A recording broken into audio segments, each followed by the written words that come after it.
अमन सिंह है और आज मैं आपके लेके आया हूँ ग्रेविटेशन का रिवीजन क्लास। बेटा करते करते हम लोग 11th क्लास की फर्स्ट बुक के एंड पर आ गए, है ना। 11th क्लास का फर्स्ट बुक का लास्ट चैप्टर है ग्रेविटेशन, और इस चैप्टर को इतना वेटेज नहीं मिलता है। क्यों? क्योंकि इसका बड़ा भाई इलेक्ट्रोस्टैटिक्स वेट है, वो सारे क्वेश्चन ऑलमोस्ट सिमिलर होते हैं, तो वो उठा के वहां पे पूछ ले जाता है। लेकिन फिर भी आपको इस चैप्टर को उसी तरीके से करना है, क्योंकि ये आपका एक बेस बनाएगा इलेक्ट्रोस्टैटिक्स के लिए, राइट। हम लोग आज करेंगे क्वेश्चन धनाधन ग्रेविटेशन के ऊपर, तो आपकी कलम और कॉपी आपके पास होनी चाहिए। हर क्वेश्चन को बेटा आप कोशिश करें कि एक बार पॉज करके खुद से करने की कोशिश करें, फिर आंसर मैच करें, ठीक है, तब थोड़ा सा आपको कॉन्फिडेंस भी आएगा। तो बात ये है भैया, फिजिक्स के क्वेश्चन तब होने स्टार्ट होंगे आपके कि जब आप फॉलो नहीं खुद से लीड करें, राइट। गलती होगी होने दीजिए, एग्जाम में नहीं करनी ना, यहां पर तो आप गलती कर सकते हैं, राइट। तो हम लोग क्वेश्चन करेंगे to spheres of mass m and m, दो स्फीयर्स है भैया, तो हम लोग ले लेते हैं।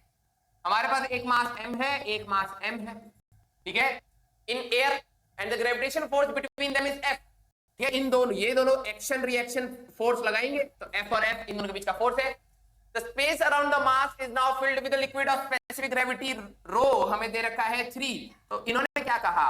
इन्होंने कहा कि हम लोग ने इसके बीच में, ओ भाई साहब कतई पूरा भर दिया मैंने, तो ठीक है अंडू कर देंगे। हमारे पास इसके बीच में हमारे पास एक, राइट, हम लोगों ने इसके बीच में एक मीडियम भर दिया बेटा, ठीक है, और हमें ये बताना है कि अब फोर्स पे क्या पंगा आएगा। ये जो हमारे पास फोर्स था F और ये तो था हमारे पास फोर्स है, तो याद रखना बेटा, this is not an electrostatic force, this is not an electrostatic force. हमारे पास जब कूलम फोर्स की बात करते थे बेटा, force equal to 1/4 pi epsilon not Q1 Q2 by r², जब ये हम लोग कूलम फोर्स की बात करते थे, ठीक है। तो हमारे पास यहां पर permittivity of free space, permittivity of medium, मतलब कि कहीं ना कहीं मीडियम डिपेंडेंट फोर्स होता है। तो याद रखना है बेटा, this is the difference between a gravitational force and electrostatic force. वहां पे मीडियम डिपेंडेंस है, यहां पर कोई मीडियम डिपेंडेंस नहीं होती। इनके जो फोर्स का फॉर्मूला है that is Gm1m2 bye r², ठीक है। G यूनिवर्सल ग्रेविटेशनल कांस्टेंट है। क्या यहां पर इन दोनों मासेस के अलावा किसी और का मास है क्या? नहीं। एक बार क्वेश्चन हमसे टीचर ने पूछा था कि अगर मैं यहाँ पे एक और मास ला के रख दूं तो इस पे फोर्स पे क्या इंपैक्ट पड़ेगा? इसके फोर्स पे कोई इंपैक्ट नहीं पड़ेगा, टोटल फोर्स पे इंपैक्ट पड़ेगा। क्यों भैया? इसका भी तो फोर्स लगना स्टार्ट हो जाएगा, तो टोटल फोर्स कुछ और हो जाएगा, राइट। लेकिन इन दोनों का फोर्स तो अभी भी वही रहेगा जब तक इन दोनों का मास सेम और इन दोनों के बीच का डिस्टेंस सेम। तो हमारे पास मीडियम से कोई लेना देना नहीं है, the gravitational force will B F only. Sir electrostatics में क्या होता था? याद रखना बेटा, F इन मीडियम हमारे पास F बाय K हो जाता है, F इन वैक्यूम यहां पर K टाइम्स हो जाता है, ठीक है। F in vacuum in coulomb force only, in coulomb force only. तो वैक्यूम का फोर्स हमें पता होगा, ठीक है, उसको 1/K टाइम्स कर लोगे तो आपके पास मीडियम का फोर्स आ जाएगा। But in gravitation there is no change, there is no change. तो फर्स्ट कांसेप्ट आपको यहां पे ये चीज सीखनी थी। चला जाए अगले क्वेश्चन पे। Keeping the mass of the earth constant if the radius is reduced 1/4।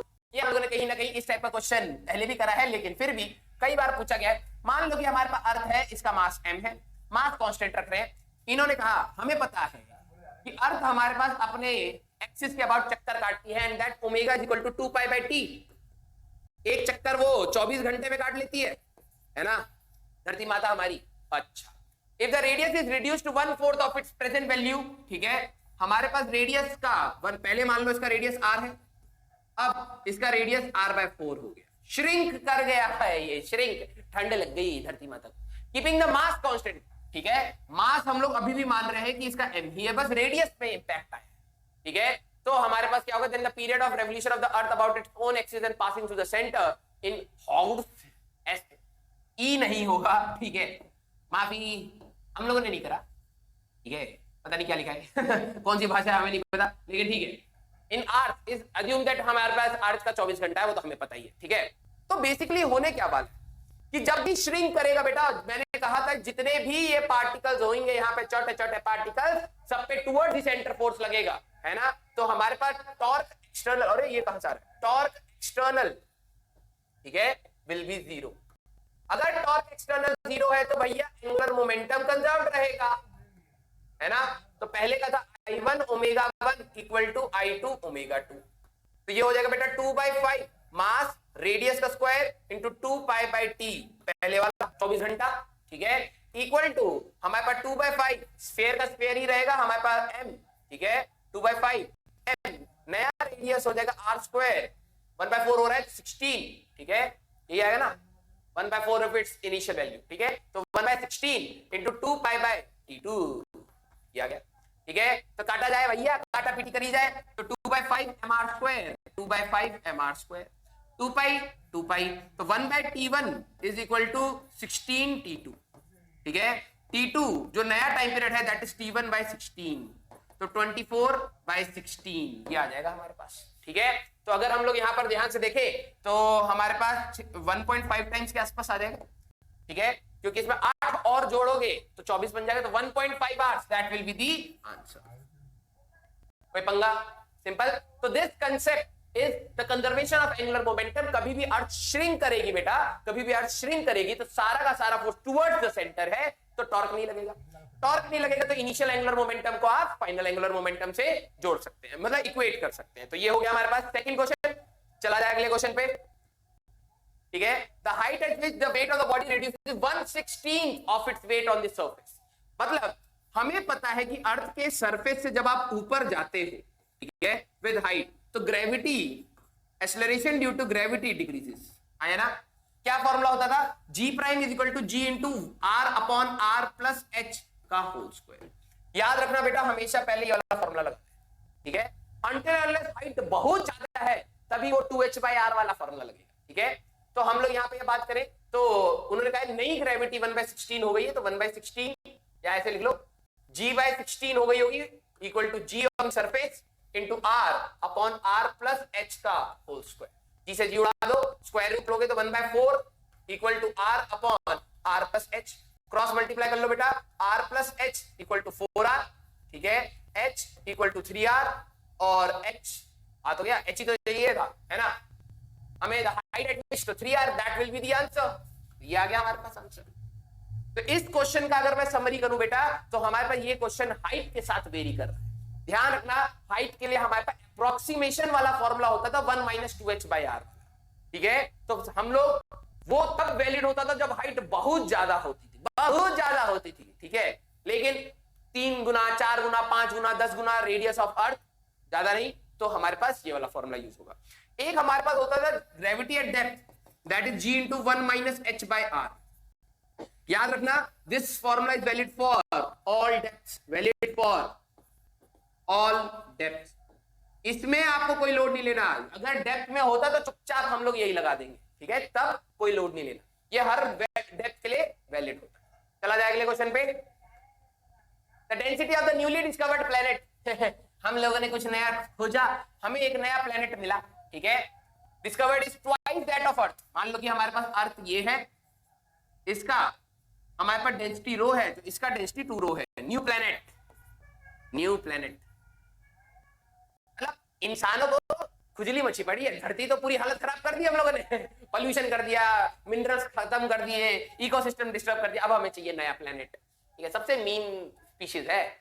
The acceleration due to gravity at the surface of the planet is equal to the surface of the earth। मतलब यहां पर, ठीक है, हमारे पास अब आगे देखो, if the radius of earth is r, मान लो इसका रेडियस r है, तो हमारे पास इसका नया प्लेनेट का क्या होगा, r प्राइम मान लेते, ठीक है, r प्राइम।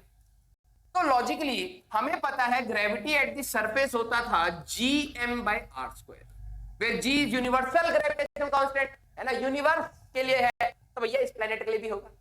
लेकिन इसका डेंसिटी अलग है, इसका डेंसिटी अलग है, राइट।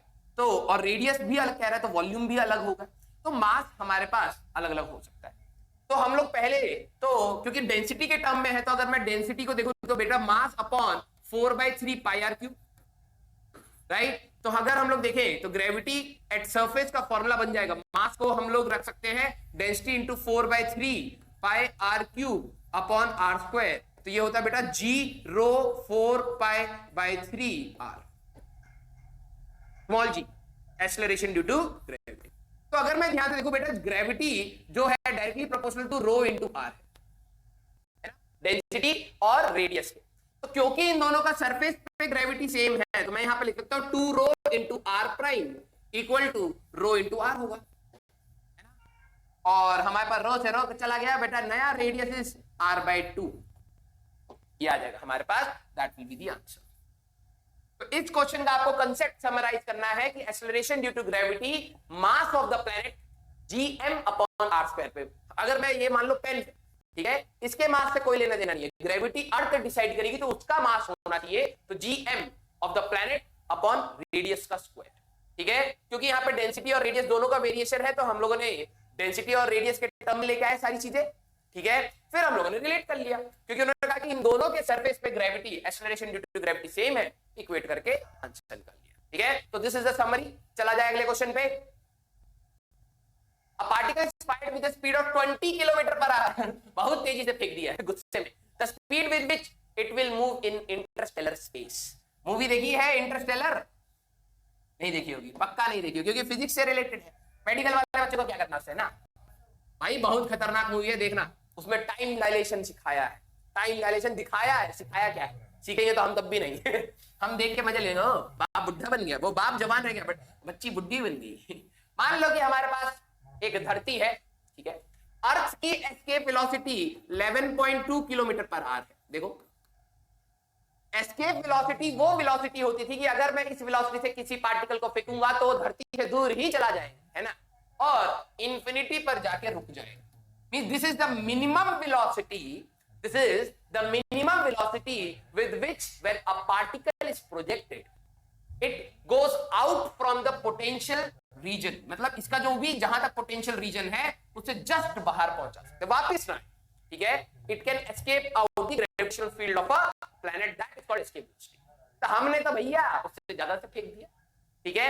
अब जरा ध्यान से देखना कि हमें ये एस्केप वेलोसिटी, इसमें हम लोग एनर्जी कंजर्वेशन मान के चलते हैं।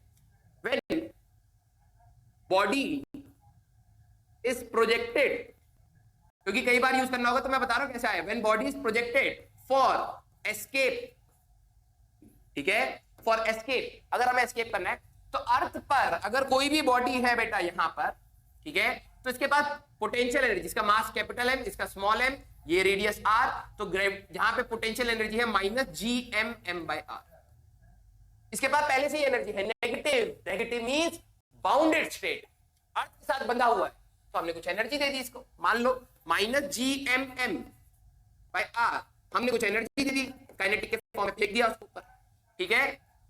ये इतनी वेलोसिटी से फेंका जाए, v एस्केप मान लेते हैं, ठीक है, कि सच दैट कि यहां पर आकर की पोटेंशियल एनर्जी भी जीरो और काइनेटिक भी जीरो, मींस अर्थ की ग्रेविटेशनल फील्ड को जस्ट पास कर पाए, ठीक है, तो 0 + 0, इसीलिए ½ mve² इक्वल टू gmm/r आपने पढ़ा है, और एस्केप वेलोसिटी का फॉर्मूला आ जाता है √2gm/r। अब जरा समझो, अब इन्होंने क्या कहा, हमने तो उससे ज्यादा से फेंक दिया ना भाई, उससे ज्यादा से फेंक दिया है, तो मैंने क्या कहा कि मान लो कि इस बार हमारे पास वेलोसिटी, एंगल ऑफ प्रोजेक्शन से कोई लेना देना नहीं होता, हम लोग अगर यहाँ पे वेलोसिटी v' दे देते या v0 से फेंक देते हैं, ठीक है, v0, here v0 is equal to 20 km/h, तो उससे तो ज्यादा है, तो क्या होगा, ये इसको जाके क्रॉस ही नहीं करेगा, इसके बाद चलना स्टार्ट कर देगा, ठीक है। तो होगा क्या बेटा, यहां पर अगर मैं इस केस के लिए लगाता तो -gmm/r प्लस ½ इतने से फेंका इक्वल टू ग्रेविटेशनल फील्ड से बाहर निकल जाएगा, पोटेंशियल एनर्जी तो जीरो हो जाएगी, लेकिन यहां पर ये कुछ वेलोसिटी v' से चलता जा रहा हो, ठीक है, ½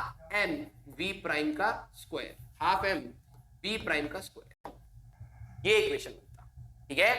तो सर ये तो हमें पता नहीं, जरा ध्यान से देखो, जरा यहां पर ध्यान से देखो, तो ये कितना आ जाएगा बेटा, यहां पे अगर मैं रख दूं तो ½ mv0² -ve² बनेगा ना, ये भाई ये gmm/r ½ mve² है, तो यहां पे रख दिया इक्वल टू ½ mv'², हाफ उड़ा दोगे तो याद रखना हमारे पास इंटरस्टेलर जो वेलोसिटी है that will be under root में, ठीक है, v0² -ve²।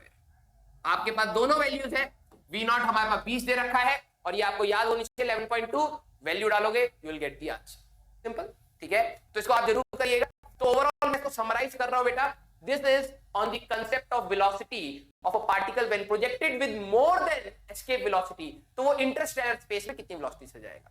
तो आपको पहले डेफिनेशन समझ आना चाहिए बेटा कि जब भी हम लोग एस्केप वेलोसिटी से फेंकते हैं तो पार्टिकल जस्ट ग्रेविटेशनल फील्ड के बाहर जाके रुका हुआ होता है, उससे ज्यादा चल नहीं पाता। मिनिमम एनर्जी होती है जिससे फेंके कि वो बस पहुंच जाए।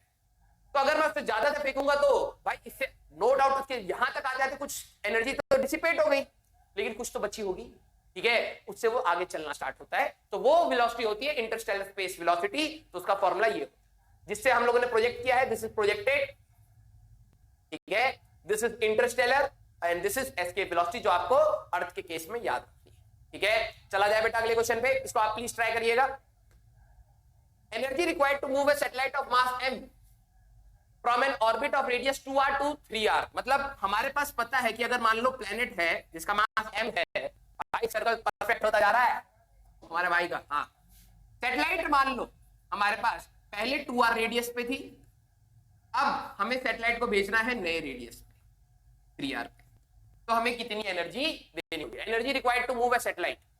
तो पहले तो ये चीज याद रखो, जब भी सैटेलाइट हमारे पास इस ऑर्बिट में घूम रही होती है तो इसके पास दो एनर्जी है, पोटेंशियल एनर्जी और काइनेटिक एनर्जी। इन दोनों को ही हम लोग समेशन को टोटल एनर्जी कहते हैं, जिसकी वैल्यू आती है -gmm/2r, ये होती है। समझ रहे हो, समझ रहे हो समझ रहे हो। अच्छा, हमारे पास इसको मैं ऐसे लिख देता हूं, ये r कौन सा है, इसको जरा देखना, 2r फॉर एनी ऑर्बिट, जो भी ये r होएगा, ठीक है। तो इनिशियली इसके पास जो एनर्जी होती है -gmm/4r होती, ठीक है, मतलब यहां तक थी। मेरे को उसको कुछ एनर्जी देनी पड़ेगी, हम लोग इसको फ्यूल से कुछ एनर्जी आई लिख लेते हैं, हमने इनपुट दिया तब जाके ये यहां तक पहुंचेगी। तो यहां पे जो इसकी फाइनल एनर्जी होएगी that will B -gmm/2 × 3r, क्योंकि इसका हमारे पास जो वो है रेडियस दैट इज 3r, ठीक है। तो that will be equal to -gmm/6r।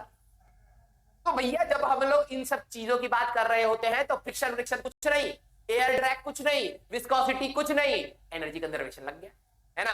तो इनिशियल एनर्जी हमारे पास कितनी थी, -gmm/4r, इसमें हम लोगों ने कुछ एनर्जी दिया E, और ये इधर तक बन जाए -gmm/6r। सर इसमें काइनेटिक तो आपने लिया, अरे भैया सैटेलाइट की टोटल एनर्जी यूज कर रहा हूं सीधे, ठीक है। किसी भी ऑर्बिट में जो टोटल एनर्जी होती है वो ये, ठीक है। तो इसके हिसाब से E that will be equal to gmm, r common आ जाएगा, 1/4 -1/6, ठीक है। तो gmm अगर मैं बात करूं 2 कॉमन ले लो, 2r that will B 1/2 -1/3 that will B 1/6, तो gmm/12r that will be the answer. कोई पंगा, ठीक है। तो प्लीज गलती ये हो जाती है कई बार आप यहां पे टोटल एनर्जी में 2 नहीं यूज करते हो, तो 2 आपको यूज करना पड़ेगा।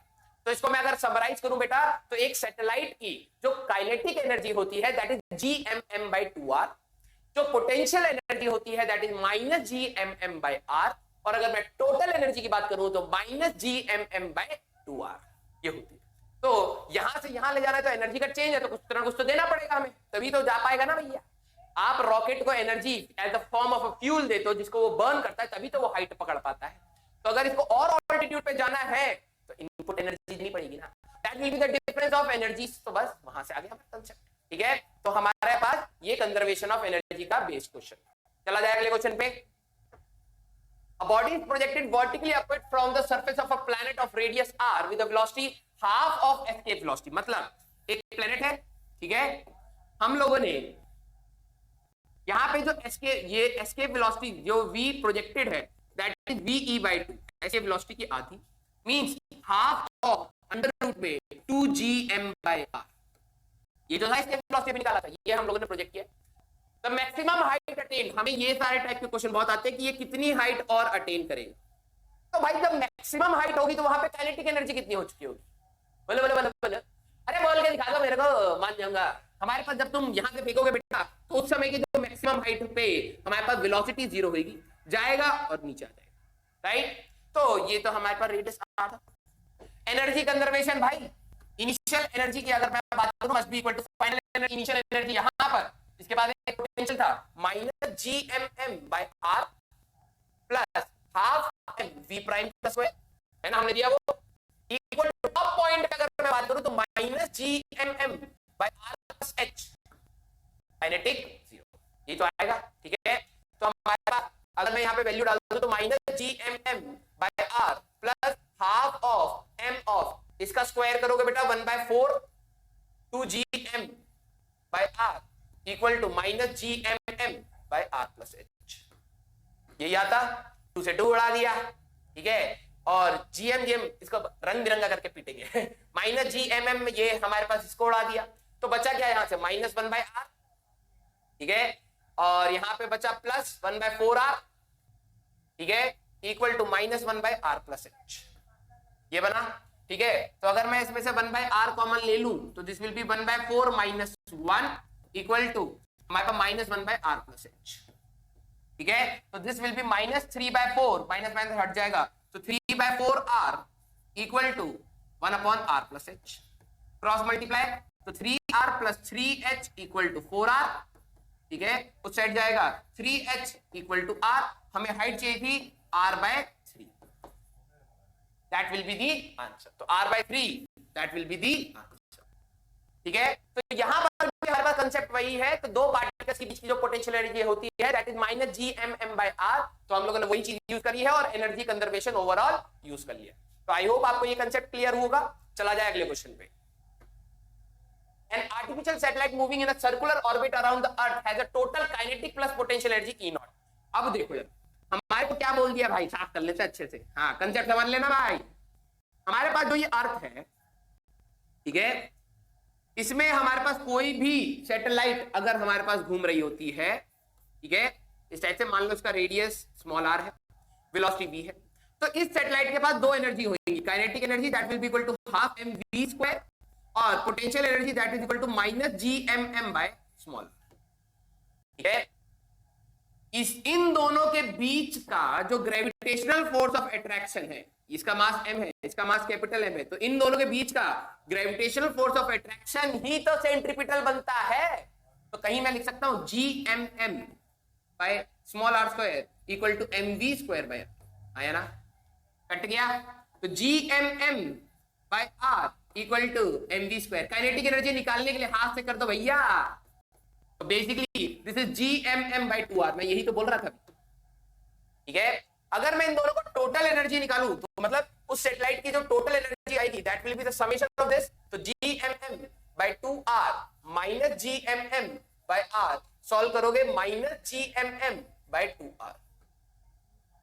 तो उन्होंने ये कहा है कि अगर मैं इसको E नॉट ले लूं, what is the potential energy, देखो पोटेंशियल एनर्जी निकालनी है, ठीक है, तो पोटेंशियल एनर्जी कहीं ना कहीं इसको 2 गुना ट्वाइस करोगे तो 2 2 कैंसिल आउट हो जाएगा, तो potential energy is nothing but twice of E not, negative तो है ही पहले से, ठीक है, तो twice of E not that will be the answer. इसका एक ग्राफ भी बहुत ज्यादा पूछा जाता है बेटा, ठीक है, ग्राफ भी एनर्जी वर्सेस R का, काइनेटिक एनर्जी का ग्राफ कभी नेगेटिव नहीं होगा, हाँ या ना, काइनेटिक एनर्जी कभी नेगेटिव नहीं हो सकती, ठीक है, inversely proportional to R means कुछ ना कुछ काइनेटिक एनर्जी का ग्राफ ऐसा हो, ओके। अगर मैं पोटेंशियल एनर्जी और टोटल एनर्जी की बात करूं तो टोटल एनर्जी को जरा देखो, बस इसी का नेगेटिव ही तो है, this was the total energy, इसके साथ नेगेटिव लगाओगे तो मतलब बिल्कुल ऐसा हमारे पास टोटल एनर्जी का आता है, और पोटेंशियल एनर्जी उसकी 2 गुनी है, तो ट्वाइस, जैसे आप पोटेंशियल एनर्जी की बात करोगे तो यहां पे कहीं ना कहीं आपका पोटेंशियल एनर्जी का ग्राफ आता है, सिंपल। तो आपको ग्राफ के फॉर्म में भी ये चीज पूछी गई है और पूछी जाती है, तो आपको इस चीज को ध्यान रखना है, ओके।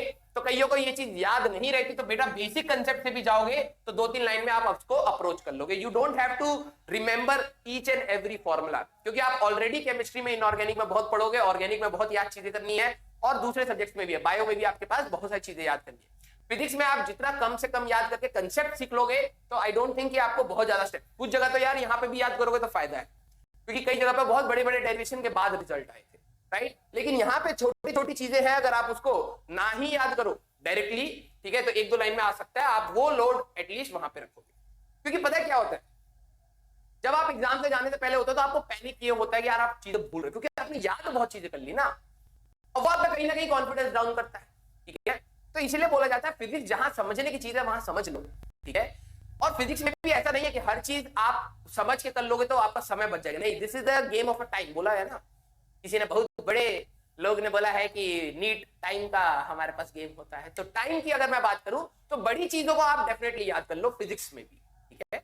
जैसे एक रिंग के एक्सिस पे फोर्स क्या होता है भाई, के Q1 Q2 x अपॉन ए स्क्वायर प्लस एक्स स्क्वायर की पावर 3/2। अब याद कर लो ये चीज, ठीक है, उसको डायरेक्ट थोड़ा करना बैठोगे, लेकिन जो बेसिक छोटी छोटी चीजें हैं उसको आप डेफिनेटली याद कर सकते हो, वो मतलब समझ सकते हो, ठीक है। आगे बढ़ा जाए। The ratio of kinetic energy of planet at the point 1 and 2 is, हमें पता है कि एक सन में पता नहीं कैसी ट्रेजेक्ट्री बना रखी है, हम इसको थोड़ा सा सुधार दें। हमारे पास ट्रेजेक्ट्री होती है बेटा इलिप्टिकल, सन यहाँ पर है, ठीक है।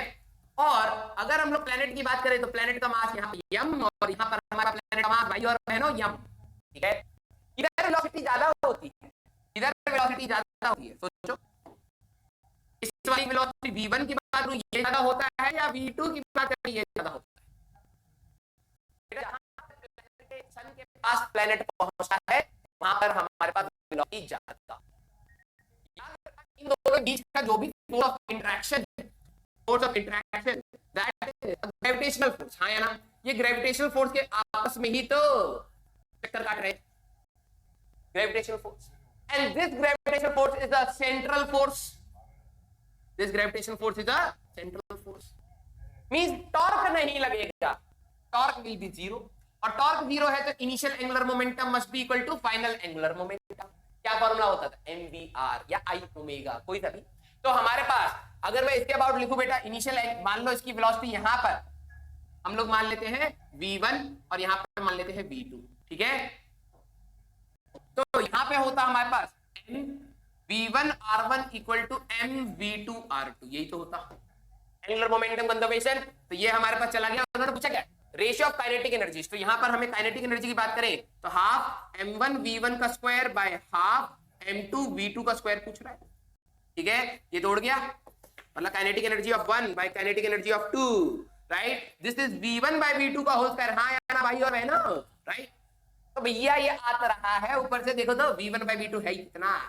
अगर मैं v1 बाय v2 देखूं तो बेटा ये कहीं ना कहीं r2 बाय r1 ही तो था। घूरो ना इसको, घूरो, जैसे इंडियन हर जगह किसी ना किसी को घूरने के लिए मतलब क्या है ना, वो होती रहती है, खुजली होती है, तो यहाँ पर घूरो ना। v2 by v1 या v1 by v2 inversely proportional to radius, तो v1 by v2 का हो जाएगा बेटा r2 by r1 का whole square, this will be the answer. तो ओवरऑल अगर मैं इस क्वेश्चन को समराइज करूं बेटा, कोई भी प्लेनेट किसी भी मेजर हेवनली बॉडी के अबाउट अगर चक्कर काट रहा होता है तो एंगुलर मोमेंटम कंजर्व रहता है। मींस अर्थ के अबाउट जब मून चक्कर काट रहा है तो हमारा एंगुलर मोमेंटम कंजर्व्ड है। सन जब अर्थ जब सन के अराउंड चक्कर काट रही है तब भी एंगुलर मोमेंटम कंजर्व्ड है। Means mass into velocity into distance, यहां पर डिस्टेंस बढ़ गया तो velocity come, means v2 will be less than v1, ठीक है। और इनका area swept in equal time will be equal, ठीक है। ये तो पढ़ा होगा ना, ये तो बहुत पढ़ा होगा, ठीक है, डायग्राम बहुत बनाते थे टीचर। यहाँ पे एरिया ऐसे आता था और यहाँ का एरिया ऐसे होता था, रेडियस बढ़ गया तो, लेकिन ये वाला area a1 is equal to a2 होता है इन सेम टाइम इंटरवल, ठीक है, because areal velocity of a planet is always constant, ठीक है। तो इक्वल टाइम में ये इक्वल एरिया, क्योंकि रेडियस कम है तो ये जल्दी से घूमता है, सच दैट उतने ही टाइम में हमारे पास एरिया सेम, ओके। तो ये था हमारे पास कंसेप्ट केप्लर्स लॉ, ओके। चला जाए आगे। Average distance of earth from the sun is L1, ठीक है। यहाँ पे ऑप्शन हमारे पास कुछ गड़बड़ है, ठीक है, मिट गया है, लेकिन चलो देखते हैं क्या आता है। Okay, the average distance of sun of earth from sun, हमें भी पता है बेटा जो ये सन है उसके अबाउट जो अर्थ है वो कहीं ना कहीं एक इलिप्टिकल ऑर्बिट में घूमता है, तो कहीं ना कहीं रेडियस तो चेंज होता जा रहा है ना।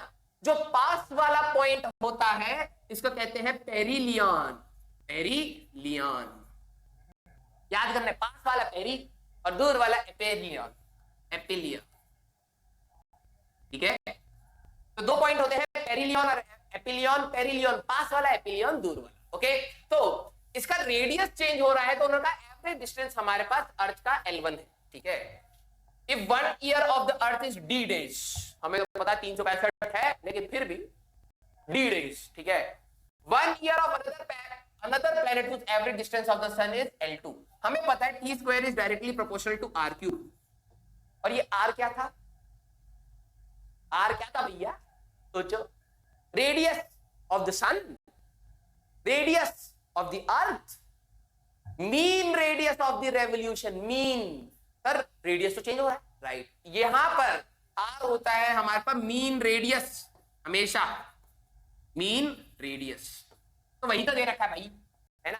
तो अर्थ का हमें पता है, इन्होंने d डेज दे दिया, d square is directly proportional to, हमारे पास रेडियस है L1 का क्यूब, उसका नहीं पता, तो t स्क्वायर रेशियो ले लेंगे, इज डायरेक्टली प्रोपोर्शनल टू, अगर हम लोग बात करें तो हमें नंबर ऑफ डेज नहीं पता ना, L फाइनल या L2 दे रखा है, L2, तो ये L2 का क्यूब, ठीक है। तो अगर हम लोग देखें तो d square by T square equal to L1 by L2 का होल क्यूब, ठीक है। तो T square that will be equal to d square into L2 by L1 का होल क्यूब, और टाइम की अगर बात करोगे बेटा तो d into L2 by L1 की पावर 3/2, ठीक है। d into L2 by L1, L2 by L1, तो भाई हम लोग, हाँ यही तो आएगा ना, तो L2 बाय L1 की पावर, वहां पे L2 बाय L1 ही तो है, ठीक तो है, d into L2 by L1 की पावर 3/2। अब ये ऑप्शन कुछ भी हो, हमें फर्क नहीं पड़ता, 2/3 सिंपल, ठीक है। ऑल्दो ऑपरेटर ने दिखा दो, अगर ये मिट जाए, देख रहे हो ना, कुछ भी लिखा हुआ है, ठीक है। तो इसलिए मैंने उसको हटा रखा था कि ऑप्शन, और ऑप्शन ये नहीं है, ऑप्शन ये थे, वो मिट गया, लेकिन उससे कोई लेना देना नहीं है, ओके। तो हमारे पास बेटा यहां पर हम लोगों ने कंसेप्ट यूज किया है केप्लर्स लॉ का, कि जो टाइम का स्क्वायर होता है, time is for complete revolution, ठीक है, दैट उसका square is directly proportional to जो भी मीन रेडियस, मीन रेडियस बोले तो कि हमारे पास बार बार रेडियस चेंज हो रहा है, उसका जो भी मीन वैल्यू आएगा उसका क्यूब, ओके। तो हम लोगों ने वो वाला कंसेप्ट यूज किया। चला जाए अगले क्वेश्चन पे। A mass m is at distance x from the end of a uniform rod of length L, ठीक है, एक वहां पर है। The gravitational force of the mass due to the rod is, अब बताओ भैया ग्रेविटेशनल फोर्स, मुझे तो गड़बड़ सा लग रहा है, लेकिन चलो ठीक है, देखते हैं। नहीं ठीक है, ऑप्शन तो ठीक है। तो ग्रेविटेशनल फोर्स लिखता है, कैसे करोगे? कुछ बच्चे, सर जी मैं करता हूं, मैंने कहा हाँ बता भाई, तू ही बता दे। सर जी देखो ये बहुत आसान है, मैं इसका पूरा मास इसके सेंटर पे रख लूंगा। मैंने कहा अच्छा सर, ये जो यम मास है, यहां से L/2 ये हो जाएगा, और यहां से ये x था, और यहां पे स्मॉल m, हो गया question sir. Simple, force equal to g M upon x plus L/2 का होल स्क्वायर। लकीली कोई ऑप्शन नहीं है x प्लस L/2 का होल स्क्वायर। बेटा नेगेटिव खाते, इस एटीट्यूड के साथ जाओगे तो नेगेटिव खाओगे, क्यों ये गलत है? अब आधे बच्चे जिन्होंने नहीं सोचा वो कहेंगे कर तो सही रहा था, गलती कहां हो गई, है ना। बेटा जो आपने ये फॉर्मूला पढ़ा है, सेम चीज is applicable for Coulomb's law as well. जो ये आपने फॉर्मूला पढ़ा है that is only applicable for point masses, that is only applicable for point masses. पक्का? तो सर अर्थ में कैसे लगा देते हो? तो कुछ बच्चे ने ये तो याद कर रखा है भाई, अर्थ और सैटेलाइट के बीच में भी तो अभी यही लिखा था मैंने, GM अपॉन r स्क्वायर, आया नहीं बेटा? वहां पे लगती थी शेल थ्योरम। शेल के बाहर अगर कोई भी पार्टिकल है, शेल के बाहर अगर कोई भी पार्टिकल है, तो उस शेल का जितना भी मास है उसको सेंटर पे मान लोगे तो आंसर लिख सकते हो, ठीक है। वैलिड तो वहां पर भी नहीं है, लेकिन इंटीग्रेशन से रिजल्ट आने के बाद हमारे को यही पता लगा कि रिजल्ट सेम आ, ठीक है, तो हम लोग वहां पर लगा सकते हैं शेल के बाहर के लिए, ओके, अंदर के लिए नहीं, ठीक है। तो ये था। तो यार पॉइंट मासेस के लिए एप्लीकेबल है, तो हमें तो कहीं ना कहीं सिस्टम को बनाना पड़ेगा, ठीक है। तो एक मास था हमारे पास यहां, इससे x डिस्टेंस की दूरी पर एक हट्टी कट्टी मोटी ताजी रॉड है जिसका मास है m और लेंथ है l, ठीक है। इस टाइप से था ना, स्मॉल m, सर उल्टा कर लिया, कोई दिक्कत नहीं है, ठीक है, ये आ गया। तो मैंने क्या कहा यार, रॉड एक यूनिफॉर्मली डिस्ट्रीब्यूटेड मास सिस्टम है, डायरेक्टली तो फॉर्मूला एप्लीकेबल ही नहीं है। मेरे को तो अभी तक सर ने यही फॉर्मूला बता रखा था, that is Gm1m2 by r square. कैसे लगाए? मैंने कहा अरे ओ काहे को रो है, यहाँ पे जो m मास है r डिस्टेंस पे, इतना रोया पीटा मत करो, r डिस्टेंस पे एक छोटा सा एलिमेंट ले लो। सर जी ले ले, अरे ले लो रे, काहे दिक्कत ले रहे, ले लो डी आर आ गया तो सर इसका मास कैसे निकालेंगे? मास तुम्हारे हाथ पैर उखाड़ के निकालेंगे, मास निकालना नहीं सीखा तुमने। यूनिटरी मेथड लगाओ यार, ठीक है। लैम्डा अगर तुम देखो, या तो तुम्हें पता है डीएम लीनियर मास डेंसिटी है, तो लैम्डा इंटू डीएक्स, ये तो पढ़ा होगा। और इसका लैम्डा की अगर मैं बात करूं बेटा तो मास पर यूनिट लेंथ, तो ये आ जाएगा बेटा m by l into D x, that is DM. Sir हमें नहीं समझ आ रहा कि आप इस रॉड के लिए ऐसे ही क्यों लेते हो। आपके घर पे खीरा जब सलाद कटता है तो जो खीरा होता है उसको जब आप खाचा खाचा खाचा खाचा खाचा खाचा करके काटते हो तो आपको डिस्क मिलती है छोटी छोटी, है ना। तो बेसिकली एक रॉड के अगर मैं एलिमेंट की बात करूं तो कहीं ना कहीं एक सर्कुलर डिस्क टाइप से थी, उसका साइड व्यू देखोगे तो यही तो मिलेगा यार, आया ना ये। अरे अगर मान लो आपके पास बहुत सारे चिल्लड़ हैं, कभी आपने नोट देखा ही नहीं, आपके पापा ने कभी भी आपको पैसे दिए तो 1-1 रुपए के सिक्के ही दिए, ठीक है। तो तुम्हारे पास बहुत हो गए तो खाली बैठ के क्या करोगे, उसका पहाड़ बनाओगे, देखोगे कितना बड़ा पहाड़ है। तो एक सिक्का रखा, फिर दूसरा, फिर तीसरा, फिर चौथा, तुमने अपने सारे सिक्के यूज कर लिया और इतना सही पहाड़ बना। बहुत गरीब थे तुम, ठीक है। तो तुमने अगर नोटिस किया हो कि सिक्के के ऊपर सिक्का, सिक्के के ऊपर सिक्का रखोगे तो कहीं ना कहीं रॉड बन रही है ना। तो बेसिकली रॉड का जो एक छोटा एलिमेंट है जिसको मैं रिपीट करके बना सकता हूं, that is a small disc, इस टाइप से। तो इसका मास निकाल लिया। अब मैं इन दोनों के मास के बीच की वैसे फोर्स लिख सकता था, that small force will be equal to, इधर लिखते हैं, that small force will be equal to G, इसका मास, उसका मास अपॉन आर स्क्वायर, है ना। जी एम, डीएम की वैल्यू थी M DX upon L R square, ये आया, ठीक है। अच्छा डीएक्स क्यों, हम लोग डीआर लेंगे ना यहाँ पे, ठीक है, डीआर ये आ गया। तो हमारे लिए अगर मैं देखूं तो आर स्क्वायर डीआर, तो वेरिएबल क्या है भैया, वेरिएबल क्या है, variable is R, variable is R. Sir आपको कैसे पता लग जाता है, हमें तो नहीं पता लगता। अरे जिसके साथ भी डी लिखा हो वही तुम्हारा वेरिएबल है, समझ गए। डी किसके साथ लिखा है, आर के साथ।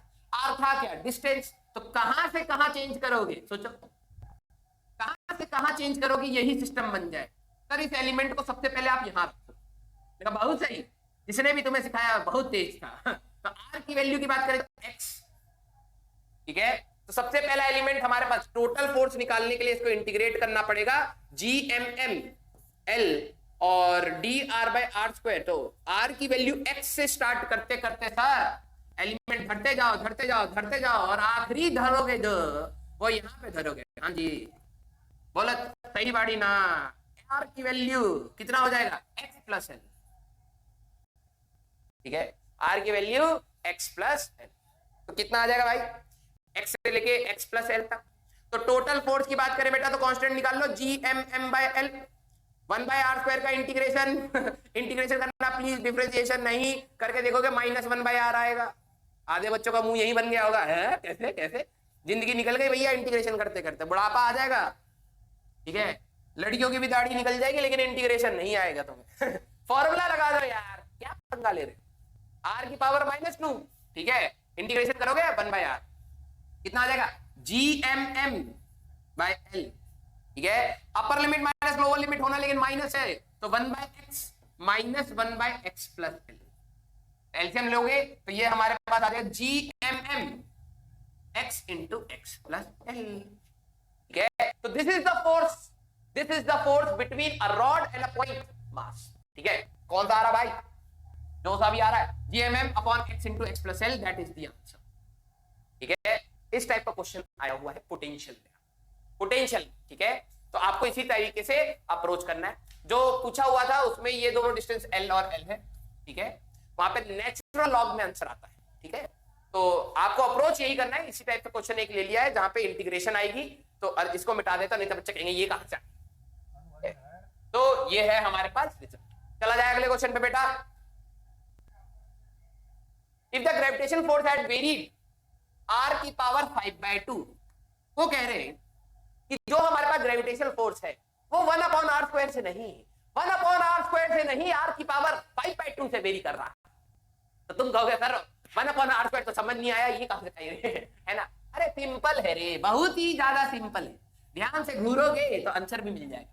If the gravitational force had varied as r की पावर 5/2 इंस्टेड ऑफ मतलब हमारे पास जो पहला फॉर्मूला होता था GMM r², ये एक्चुअल है, लेकिन उन्होंने कहा ये नहीं करेंगे, हम एक एपरेंट नया है, मान लो ऐसे GMM/r⁵/2, ऐसे the potential energy of the particle at a distance r from the center of the earth would be proportional to potential energy कैसे चेंज हो रही हो, फोर्स से आपको जाना है पोटेंशियल एनर्जी। चमका F = -du/dr, stable equilibrium, unstable equilibrium, maximum minima, बहुत चमकाया था, है ना? तो यही तो है हमारे पास। जरा देखो, आपको पता है कि अर्थ के और एक पार्टिकल के बीच में जो पोटेंशियल एनर्जी होता है U, दैट इज -GMM/r, कहां से आता है? यहीं से आता है। जरा देखो, एक्चुअल के लिए सॉल्व करते हैं फिर इसमें, क्योंकि फंक्शन कुछ भी आ सकता है, फंक्शन कुछ भी आ सकता है। एटॉमिक स्ट्रक्चर में दिखाऊंगा। आधे बच्चे हैं एटॉमिक स्ट्रक्चर कहां से आ गया, देखना तुम, नया चमकेगा। तो भाई F = -du/dr है, तो F × dr =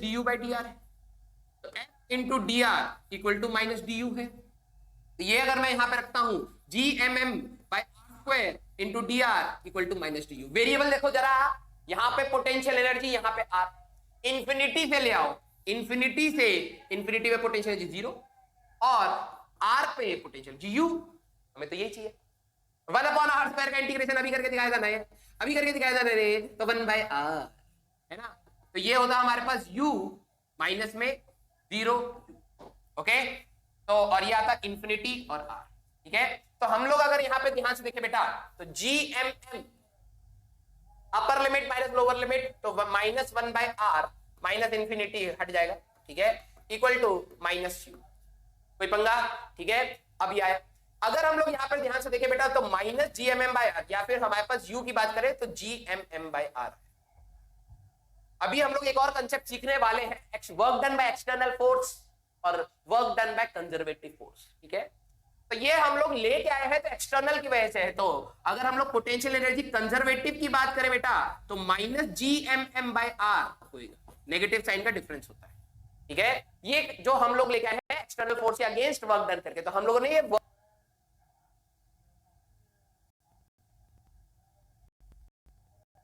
done by external force के हिसाब से निकाला, उन दोनों में माइनस का डिफरेंस होता है, तो -GMM/r यही तो आता था। माइनस मींस ये पोटेंशियल एनर्जी।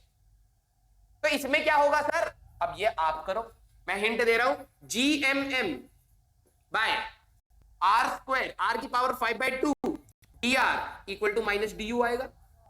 r की वैल्यू जब इंफिनिटी थी तो पोटेंशियल एनर्जी 0 था रे, और जब r की वैल्यू कैपिटल R हुई होगी या जो भी है, हमारे पास u निकालना, ठीक है। इसको सॉल्व करके देखना कितना आता है तुम्हारे पास, सिंपल। तो ये चीज आपको अप्रोच लगानी है, ये आपको सॉल्व करना है। मैंने आपको स्टैंडर्ड वाला सॉल्व करके बताया है, फंक्शन कैन बी एनीथिंग, जरूरी नहीं है कि फंक्शन सिर्फ r की पावर 5/2 का ही है, 7/2 हो सकता है, 11/2 हो सकता है, 3/2 हो सकता है, कुछ भी हो सकता है। अब आपको कंसेप्ट पता है कि ये कहां से आ रहा था, तो आप उसको कर सकते हो। चला जाए अगले क्वेश्चन पे, प्लीज उसको ट्राई करना बेटा, ठीक है।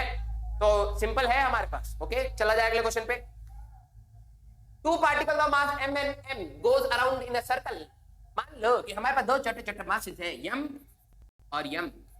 इन्होंने कहा कि ये दोनों आपस में एक दूसरे के सर्कल में घूम रहे हैं ऑफ रेडियस r, ठीक है।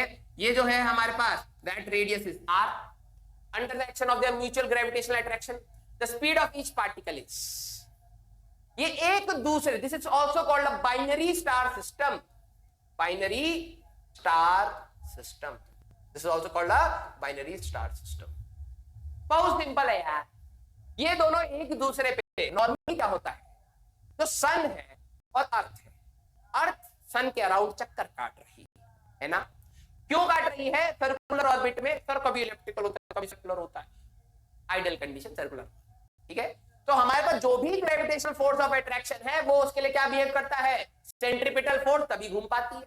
तो इन्होंने कहा भाई कि ये दोनों एक दूसरे को खिंचाव दे रहे हैं, तो इन दोनों के बीच का फोर्स क्या होता, पहले तो ये निकालो। फोर्स होता बेटा GM²/2r², क्योंकि इनके बीच का जो गैप हो जाता बेटा ऐसे 2r होता। जो भी ये फोर्स है भैया इसके लिए सेंट्रीपिटल है, तो GM² by 2r square equal to mv square. हमें क्या निकालना था रे? द स्पीड ना, mv square by r। r से r चला गया, m से m चला गया, तो gm अपॉन 2r का root that is v। Under root में gm बाय 2r वहां पर है भाई, अंडर रूट में gm by 2r that will be the answer. Simple, ठीक है। चला जाए बेटा अगले क्वेश्चन पे। A satellite is rotating around a planet in the form of an orbit of radius r with time period t. If the gravitational force changes according to this, the t square will। हमें अभी पता था Kepler's का third law, क्या बोला? क्या Kepler's third, t square is directly proportional to r cube। ये कब होता था? ये कब होता था? जब force is gmm by r square, ये होता था तब। अब उन्होंने तो फोर्स ही चेंज कर दिया, तो क्या करोगे? क्या करोगे? मुंह ताकोगे, मुंह ताकोगे। इसीलिए कहा जाता है बेटा, बेस समझ लो जरा। देखो, जब हमारे पास एक m मास का प्लेनेट था, एक छोटा m मास का यहां पर था, तो ये ऐसे घूमता था r रेडियस। तो हमने कहा इनके बीच का जो ग्रेविटेशनल फोर्स है gmm by r square, that is behaving like a centripetal force. mv square by r भी mr ओमेगा स्क्वायर भी लिख सकते हैं। r को इधर ले आओ, तो gm, m को काट दो, gm by r cube is equal to 2 pi by t का होल स्क्वायर। देखो r cube is directly proportional to t square होता था, राइट। अब उन्होंने कहा है कि भैया r की वैल्यू 5/2 हो गई। तो मैंने कहा क्या पंगा है, क्यों बार बार चेंज करके हमें तंग कर रहा है? हमें तो कंसेप्ट पता है। तो हम कहेंगे भैया gmm अपॉन r की पावर 5/2 ले लो, यही इसके लिए सेंट्रीपिटल होएगा, है ना। तो m से m उड़ा दोगे, तो gm अपॉन r की पावर 7/2 इक्वल टू, ओमेगा की बात करें तो बेटा 2 पाई बाय t पावर 2। तो t square is directly proportional to r की पावर 7/2 और t is directly proportional r की पावर 7/4। क्या पूछा है?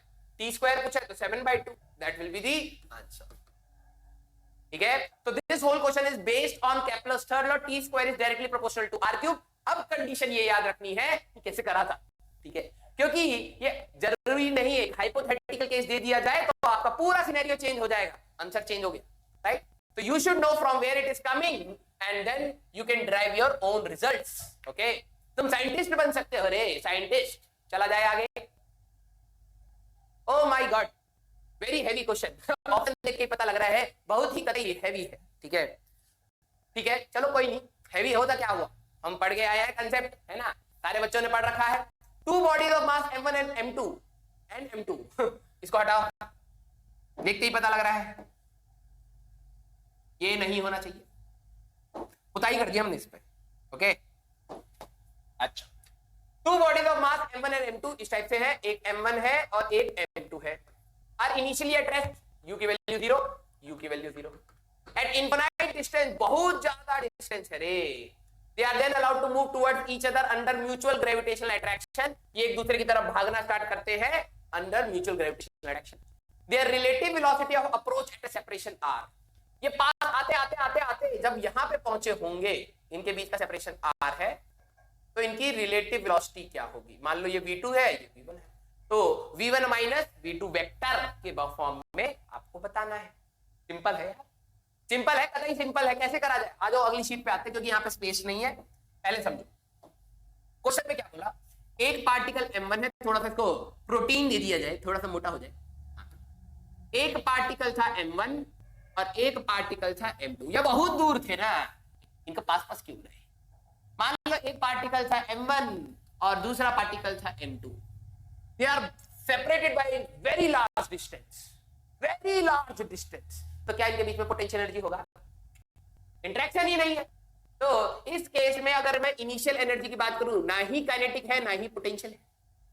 तो धीरे धीरे इनको कहा कि भैया फोर्स लगना स्टार्ट हो, आर की वैल्यू इंफिनिटी पर भी फोर्स 0 की तरफ टेंड करता है, 0 नहीं, तो थोड़ा थोड़ा सा लगा होगा, तो आगे आए आगे आए आगे आए आगे आगे आए। इनका जो भी सेंटर ऑफ मास है यहां पर होगा, क्योंकि दोनों का मास सेम तो नहीं है। तो इन्होंने कहा कि ये यहां तक आ चुका है, कुछ वेलोसिटी v1 हो चुकी होगी, और ये यहां तक आ चुका है, कुछ वेलोसिटी v2 हो चुकी होगी। इस पूरे प्रोसेस में सेंटर ऑफ मास शिफ्ट नहीं करेगा, क्योंकि एक्सटर्नल फोर्स नहीं है। ये तो कितनी बार पढ़ लिया ना हम लोगों ने। तो इफ एक्सटर्नल इज 0, तो क्या मोमेंटम कंजर्व होगा? तो मैं लिख सकता हूं m1v1 must be equal to m2v2 that must be equal to p। आया ना? इस सिनेरियो में फाइनल एनर्जी कितनी हो चुकी है? एक तो इसकी काइनेटिक हाफ m1v1 का स्क्वायर, फिर एक पोटेंशियल दूसरे की काइनेटिक हाफ m2v2 का स्क्वायर, और इनके बीच में ग्रेविटेशन पोटेंशियल, इनके बीच में एक gravitation potential minus d m1 m2, इनके बीच का सेपरेशन था d। आया ना? ये तो था। तो यहां से यहां आ गए, एनर्जी तो कंजर्व होनी चाहिए, राइट? तो अगर मैं ध्यान से देखूं initial energy must be equal to final energy, तो ये होता बेटा हाफ m1v1 का स्क्वायर प्लस हाफ m2v2 का square equal to g m1 m2 by d।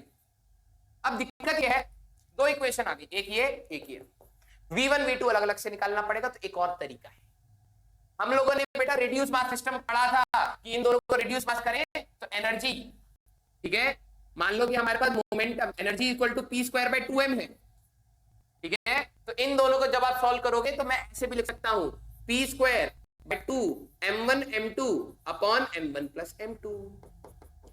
अब आधे बच्चे जो भूल चुके हैं, गजनी बन चुके हैं, तो अब हम क्या करें?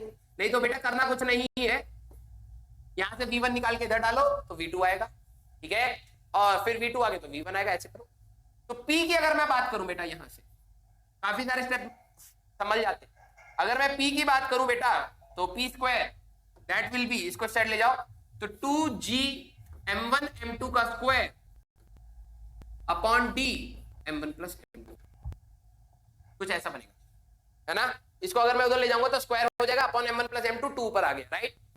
यही तो m1v1 था। m1v1 is equal to under root में, ध्यान से देखना भाई यार, भाई ना बहुत छोटा कर दिया हम लोगों ने। m1v1 इक्वल टू, जैसे आप रूट लोगे तो कितना आ जाएगा? m1 m2 बाहर आ जाएगा, अंडर रूट में 2g bye d m1 plus m2 होगा, है ना? तो m1 से m1 चला गया, तो v1 आ जाएगा बेटा m2 अंडर रूट में 2g upon d into m1 plus m2। ऐसे ही जब v2 निकालोगे बेटा, यही तो मोमेंटम p वो भी था, तो v2 m2 v2 रखते तो ये आ जाता m1, ठीक है, इंटू अंडर रूट में 2g d upon m1 plus m2 आता। तो जब भी मैं इनकी रिलेटिव वेलोसिटी निकालूंगा बेटा, तो v1 vector minus of v2 vector, ये खुद नेगेटिव में है, तो हमारे पास v1 प्लस v2 हो जाएगा। इन दोनों को जैसे ही जोड़ोगे तो जरा देखो, ये दोनों तो कॉमन है, तो अंडर रूट में 2g divide by m1 plus m2 तो कॉमन हो गया, अगर यहां पर बन जाएगा m1 प्लस m2, ठीक है, ये तो आएगा, ठीक है, और d भी है, ठीक है। तो रूट से ये हमारे पास कटने के बाद ओवरऑल आंसर जो बनेगा बहुत लंबी है, मैंने पहले ही बोला था, 2g m1 plus m2 upon d, ये आंसर है, ठीक है, that is the relative velocity. तो अंडर रूट में 2g बाय d लिख लो, m1 प्लस m2 का root, that will be the answer, ठीक है। d की जगह r दे दिया तो क्या हो गया, रोने थोड़ा लगोगे, तो वही तो चीज है, ठीक है।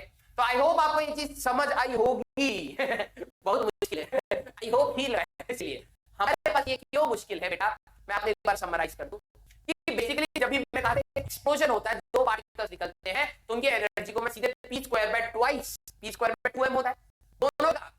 जब भी एक्सप्लोजन होगा एक्सटर्नल फोर्स नहीं था, इसका जो मोमेंटम है वही इसका मोमेंटम होना चाहिए, तो इसकी एनर्जी होती है हाफ m1 v1 स्क्वायर या फिर p square bye 2m1 p square bye 2m2। जब आप इन दोनों को जोड़ते हो तो रिड्यूस मास बन जाता है हमारे पास p square bye 2 m1 into 1%, that is the energy, ठीक है। बस हो तो गया, वहां से हमारे पास मोमेंटम आया, तो एक बार इसको इक्वेटर, एक बार इसको आंसर, ठीक है, v1 प्लस v2। अगला question, work done by external agent in bringing 3 particles of mass m at the vertices of an equilateral triangle L। हमें वर्क डन में क्या था ना, एक एक्सटर्नल का आएगा, एक्सटर्नल का वर्क डन आधे बच्चे गलत करते हैं, ठीक है, ध्यान से समझना ये चीज।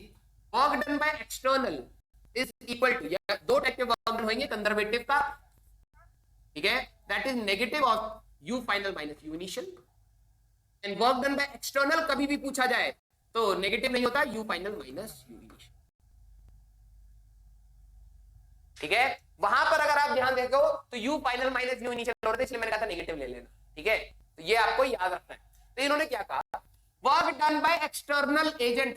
आंसर देखो पॉजिटिव नेगेटिव दोनों आ रहे हैं, बस नेगेटिव का डिफरेंस है। जो बच्चा ये चीज भूल जाएगा बाद में, कह रहा हूं क्वेश्चन खराब कर देगा। इस टाइप के क्वेश्चन कई बार आए। तो work done by external agent in bringing 3 particles of mass m at the vertices of an equilateral triangle of length n। कुछ ऐसा है, एक इक्विलेटरल ट्रायंगल था, एक इक्विलेटरल ट्रायंगल था, तो साइड तीनों के तीनों सेम होंगे, हाँ या ना? यस। मास कितना? m और n। तो भाई जब हम लोग इस सिस्टम को बनाएंगे धीरे धीरे धीरे धीरे धीरे, तो पोटेंशियल एनर्जी बनेगी। तो आपको हम लोग सबसे पहले इस टाइप के क्वेश्चंस में पहले पोटेंशियल एनर्जी लिखना आना चाहिए। Potential energy nothing but the work done to bring the systems from infinity to that point without any acceleration. तो भाई पहले वाले को लेके आओगे तो कुछ भी नहीं।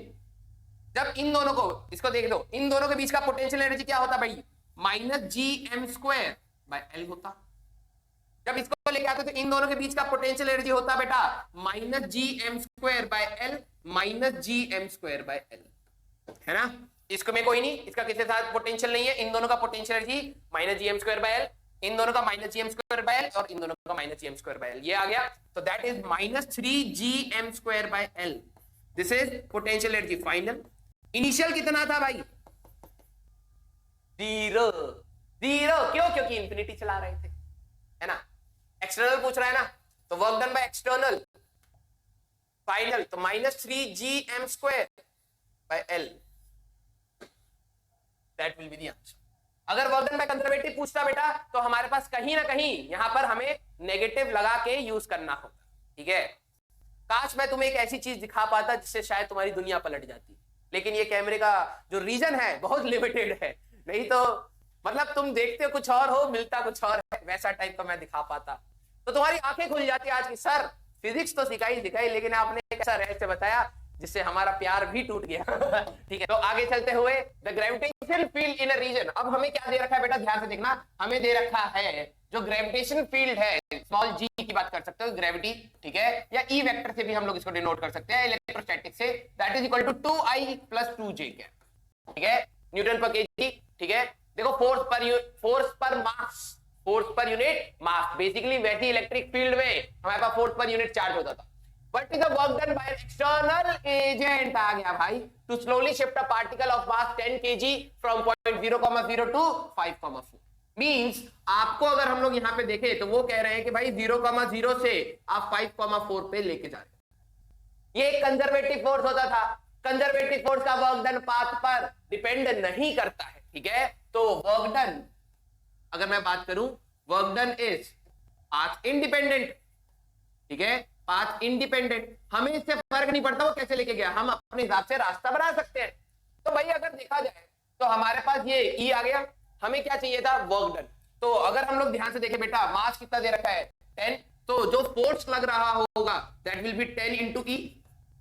जैसे Q इंटू ई होता था, तो हमारे पास force that will be equal to 20I cap plus 20J cap.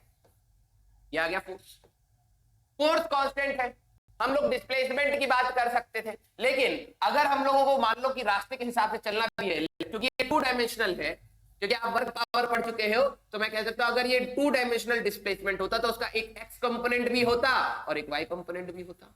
Means इस ds वेक्टर को मैं लिख सकता हूं dxi cap plus dyj cap, आया?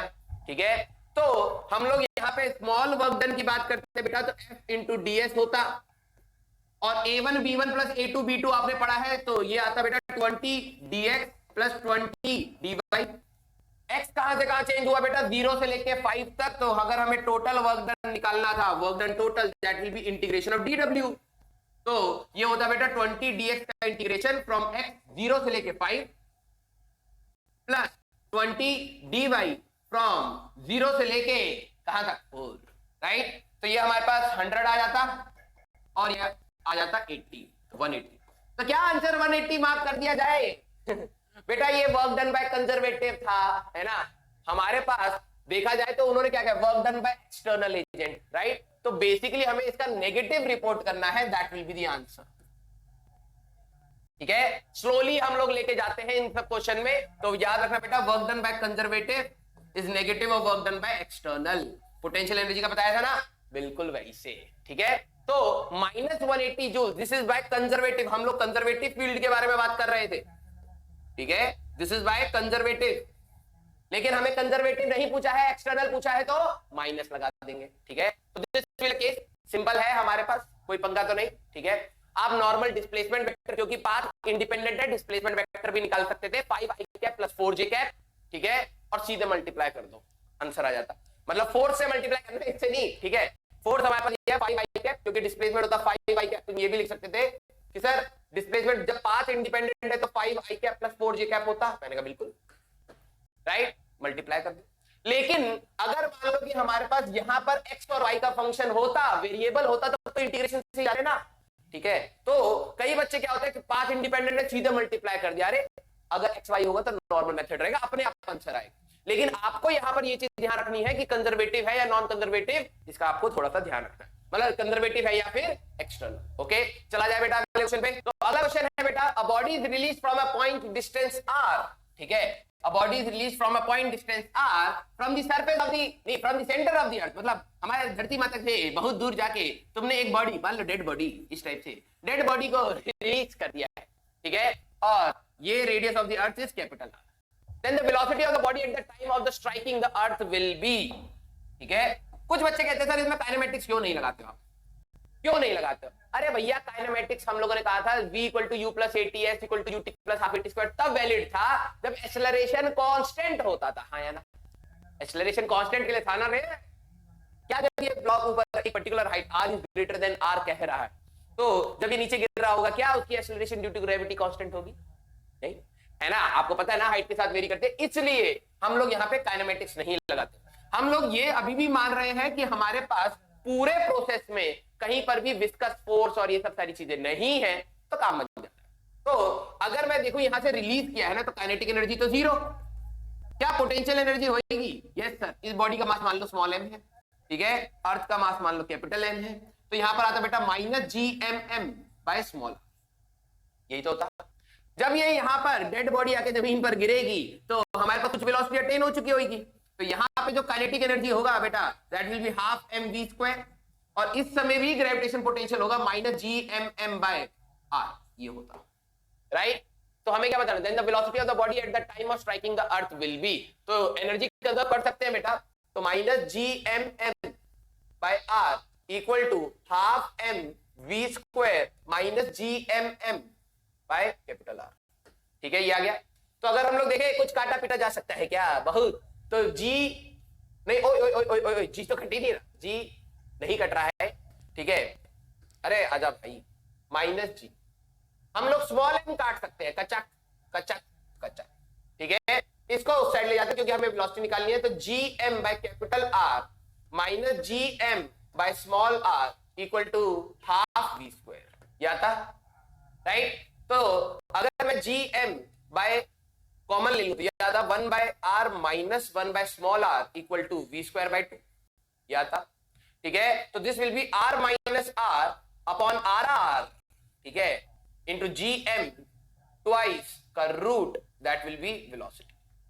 लेकिन ऑप्शन में तो सर दे ही नहीं रखा, अरे हमें पता है जो g होता है acceleration due to gravity, that is gm/R का स्क्वायर, तो अगर मैं इसमें r से मल्टीप्लाई डिवाइड कर लूं तो ये बन जाएगा, तो gm/r² हमारे पर रूट में क्या बनेगा जरा देखो, 2g gm/r², ठीक है, r upon small r into r minus capital R, इसको अंदर भी ले जा सकते थे, ठीक है। तो हमारे पास यही ऑप्शन दिख रहा है, 2g capital R bye small r into r minus r, that will be the answer, समझ गए, ठीक है। तो मैंने यहाँ पे ये बताया बेटा कि हम लोग अपनी काइनेमेटिक्स की इक्वेशन क्यों नहीं लगाते हैं, उसका एक रीजन है, क्योंकि जो काइनेमेटिक्स इक्वेशन है बेटा s = ut + ½ at² v² - v² = 2as, ये जितनी भी इक्वेशन है काइनेमेटिक्स की, those are only valid for acceleration constant. But जब हम लोग अर्थ से बहुत दूरी से पास आ रहे होते हैं तो एक्सेलरेशन ड्यू टू ग्रेविटी भी चेंज कर रही होती है, तो वो वैलिड नहीं है, या तो इंटीग्रेशन से जाओ, बहुत दिमाग खराब होगा, क्योंकि हम लोग ये भी मान रहे हैं कि कोई विस्कस फोर्स नहीं है, एयर ड्रैग नहीं है, एयर रेजिस्टेंस नहीं है, तो एनर्जी कंजर्व करी जा सकती है, उस लॉजिक से हम लोग जल्दी पहुंच जाते हैं, ठीक है। चला जाए अगले क्वेश्चन पे, what is the minimum energy required to launch a satellite of mass m, ठीक है। मान लो हम इलॉन मस्क कहते हैं कि भाई एक सैटेलाइट है मास m की from surface of a planet, उसका रेडियस r और m। कितना आसान है, देखो इलॉन मस्क बनना कितना आसान है। तो हमारे पास हम लोग यहाँ पे क्या कहेंगे कि भाई in a circular orbit at of altitude, मतलब ऑल्टीट्यूड तो हम लोग सरफेस से लेते हैं ना, ठीक है, तो इस ऑल्टीट्यूड में हमें लेके जाना है, ठीक है। तो मैंने तुम्हें अभी बताया था बेटा कि कोई भी सैटेलाइट जब हमारे पास इधर घूम रही होती है अर्थ के बाद, तो उसके बाद जो टोटल एनर्जी होती है that is minus GMM by small 2r, ठीक है, 2 into small r, that r is this. तो अगर r की बात करूं तो ये तो 3r हो गया ना बेटा हमारे पास, है ना। तो हमें जो total energy of the satellite हमें होनी चाहिए that is minus GMM by 6r, that must be the energy. तो उन्होंने कहा कि व्हाट इज द मिनिमम, कितनी कम से कम एनर्जी हमें देनी पड़ेगी यहां तक पहुंचाने के लिए। तो मैंने कहा यार कुछ ना कुछ तो वेलोसिटी के साथ ही भेजोगे। तो इनिशियल एनर्जी इसके पास कितनी थी बेटा, हाफ mv² जो हमने दे दी, और कुछ तो ग्रेविटेशन के साथ थी minus GMM by capital R। तो एनर्जी कंजर्व कर दो यार, initial energy must be equal to final energy. तो ये आ जाएगा बेटा माइनस GMM बाय कितना था रे R plus half mv² must be equal to minus GMM by 6r, ठीक है। इसको साइड ले जाओ बेटा और स्मॉल m हट जाएगा, तो v² by 2 equal to minus GMM by 6r, और ये हो जाएगा प्लस GM, अच्छा m स्मॉल m तो हट गया ना हमारे पास, ठीक है, तो प्लस GM बाय r, ठीक है। तो अगर हम लोग देखें बेटा तो v² बाय 2 कितना बन रहा है, बनेगा ये हमारे पास GM बाय r कॉमन आ जाएगा, ठीक है, 1 माइनस 1 बाय 6, ठीक है, 1 माइनस 1 बाय 6 तो 5 बाय 6, ठीक है, तो 10 बाय 6, ठीक है, तो 5 bye 3 GM bye R।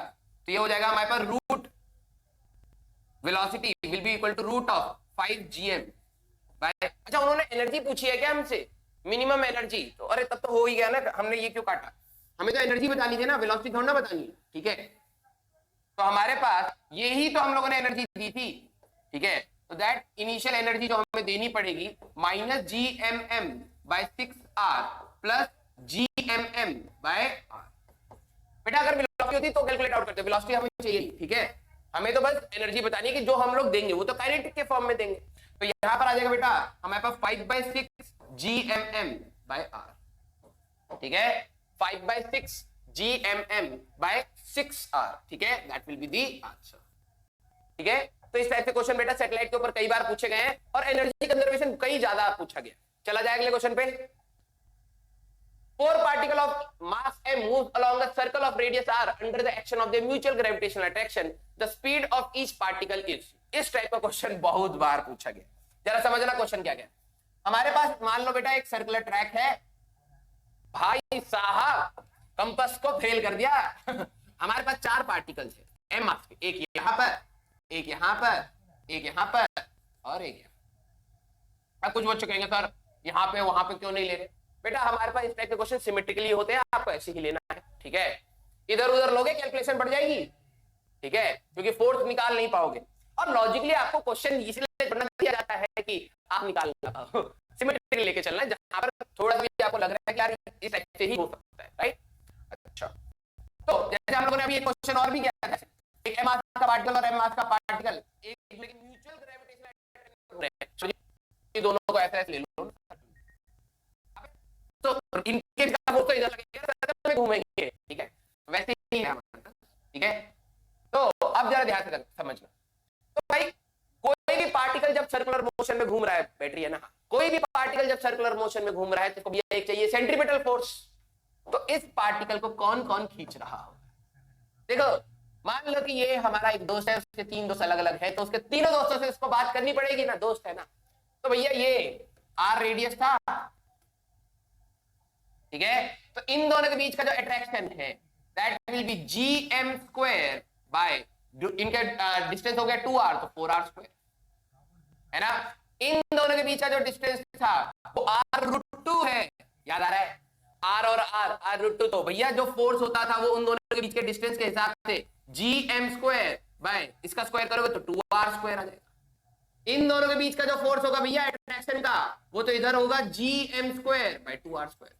Sir इधर भी तो होगा, अरे होगा, लेकिन हमें उससे क्या मतलब, हम तो एक पार्टिकल को कंसेंट्रेट करके कह रहे हैं कि भैया ये सर्कुलर मोशन में तब घूमेगा जब इसका net force toward the centre centripetal behave करेगा। यही चीज उसके लिए कर लो तो सेम है भाई।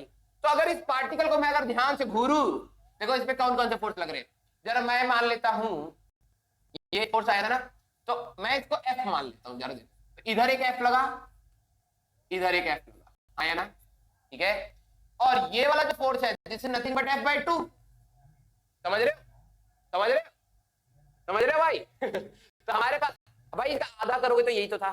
तो बेसिकली कुछ ऐसा सिनेरियो था, ये वाला एंगल 45 डिग्री, ये वाला एंगल 45 डिग्री, जब भी दो वेक्टर आपस में इक्वल हो और आपस में 90 डिग्री हो तो रिजल्टेंट √2 बिल्कुल बीच में, करने की जरूरत नहीं, इन दोनों को हटा के मैं यहाँ पे F√2 कर सकता था सीधे, राइट। तो भाई जो नेट फोर्स, अब दो फोर्स एक डायरेक्शन में लग रहा है, यूनिट ट्वाइस कर दिया, एक देखो अलग अलग, तो टोटल फोर्स जो आ रहा है that is F into √2 plus 1/2, ठीक है। F क्या लिया था हम लोगों ने, gm²/2r² इंटू 2√2 प्लस 1/2, क्या है, this was the net force on the particle. अब यही फोर्स तो इसके लिए क्या बिहेव करेगा, mv²/r, ठीक है। तो इसी को रख दो बेटा mv²/रेडियस r, ये वाला रेडियस रखना है 2r, r√2 कुछ नहीं, जब ये सर्कुलर मोशन में घूमेगा बेटा तो इस रेडियस के अबाउट घूमेगा, ये था। तो हमारे पास काटा पीटी करी जाए, m से m चला गया बेटा, ठीक है, r से r चला गया बेटा, अब बचा क्या यहाँ पे, gm 2√2 plus 1/4r equal to root में इक्वल टू b, कुछ ऐसा बन रहा है, gm/4r, gm/4r कुछ ऐसा दिख रहा है, gm/4r 2√2 प्लस 1 था ना या 2 था, 2√2 प्लस 1, ठीक है, कुछ इस टाइप से आ रहा है। तो बात तो वही होगी, देखो gm/4r 2√2 plus 1, this will be the answer. इस टाइप के क्वेश्चन कई बार आए हैं, ट्राइंगल में भी आया है, स्क्वायर में भी, जैसे स्क्वायर वाला बन रहा है वो भी आया है, दो पार्टिकल का भी आया है। तो आपको ये चीज का कंसेप्ट रिवाइज करना है कि किस टाइप से हम लोग क्वेश्चन को अप्रोच करते हैं। मींस आप किसी भी पार्टिकल पे नेट फोर्स निकालेंगे टुवर्ड्स द सेंटर, उसको रख देंगे mv²/r, तो क्वेश्चन हो जाएगा। चला जाएगा अगले क्वेश्चन पे, if the radius of the earth decreases by 10%, मान लो हमारे पास अर्थ है, इसका रेडियस r है, डिक्रीजेस बाय 10%, बेटा AFMC का क्वेश्चन है, ध्यान से सुनना, द मास रिमेनिंग अनचेंज्ड, ठीक है, द मास रिमेनिंग अनचेंज्ड मतलब इसका मास अभी भी m है और हम लोगों ने इसका रेडियस कम कर दिया 10% से। अच्छा, अगर ये r है, अगर ये r है, 10% इसका कम करने के बाद क्या मिलेगा, आधे बच्चे इसी में ही खत्म हो जाते हैं, 0.9 r। अरे 1 रुपए का 50% कितना होता है, 50 पैसा, 0.5 है ना, 1 रुपए का, 1 रुपए का हमारे पास 20% कितना होता है, 0.2 पैसा, है ना, ठीक है। तो बेसिकली या 20 पैसा, 0.2 पैसा नहीं, 0.2 रुपीज या 20 पैसा, तो वही चीज भाई, अगर ये r है, 10% आपने डिक्रीज कर दिया तो बचा कितना होगा, 0.9 है ना। What will happen to the acceleration due to gravity? अब जरा देखो, यहां पर जो acceleration due to gravity होती, that will be equal to gm/r², ठीक है। और जो यहां पर acceleration due to gravity होती, मास तो उन्होंने सेम रखा है, लेकिन नया रेडियस होने की वजह से ये आता, ठीक है। तो क्या इसमें आप एरर एनालिसिस लगा देते, 10% का है ना, तो delta G by G equal to 2 delta R by R, क्योंकि मास में तो कोई चेंज ही नहीं है, इसमें 10% है तो 20% हो गया। क्या इसमें एरर एनालिसिस लगा दिया जाए, बोलो तो नहीं, कतई नहीं भैया, हमारे पास एरर एनालिसिस 5% से कम के लिए होती है, 5% से कम के लिए। तो हमें जब भी 5% से, कितनी बार एक वाला क्वेश्चन आया होगा ना कि काइनेटिक एनर्जी 50 या मोमेंटम 50% से ज्यादा बढ़ा दिया तो काइनेटिक एनर्जी पे कितना चेंज आएगा, इस टाइप का क्वेश्चन देखा होगा ना, मेडिकल में कितनी बार आया। वही सेम चीज है बेटा, 10% का डिक्रीज है तो हम लोग अलग से करते हैं, तो ये आ जाएगा, तो new G prime will be equal to gm/0.9r का होल स्क्वायर, ठीक है। अगर आप इसको करोगे तो 0.9, रुको r91 कैसे हो गया, ठीक है, 0.9 आर का होल स्क्वायर। जब आप इसको करते बेटा तो gm अपॉन 0.81 आर स्क्वायर आता। This is nothing but initial gravity by 0.81। ठीक है, जब आप 0.81 से करोगे तो ये कहीं ना कहीं 1.23 के आसपास जी आएगा। 1.23 मींस 1 से बढ़ गया, पहली बात 1 से बढ़ गया कितना परसेंट, 23%, मींस 23% इंक्रीज आएगा। ठीक है, तो increases by 19%, decreases by 19%, decreases by more than 90%, increases by more than 90%। Radius कम हुआ होगा तो डेफिनेटली ग्रेविटी बड़ी होगी, तो increases by more than 90% answer. Sir ये तो उससे भी आ रहा था क्वेश्चन, ये तो अपना एरर एनालिसिस से भी 20% आ रहा था आंसर हो जाता।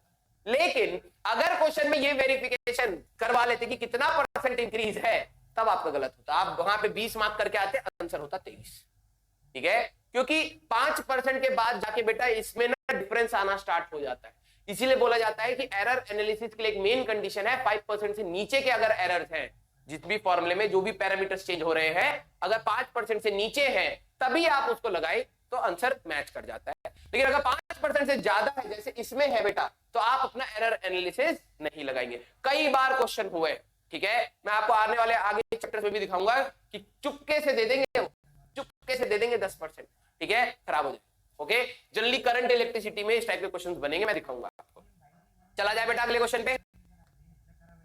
इनफाइनाइट नंबर ऑफ मासेस, बहुत सारे मासेस है, each of mass 1 kg are placed on the X axis. ठीक है, अच्छा हमारे पास एक्स एक्सिस है इस टाइप से, ये वाई एक्सिस कहां पर रखे हैं, +-1।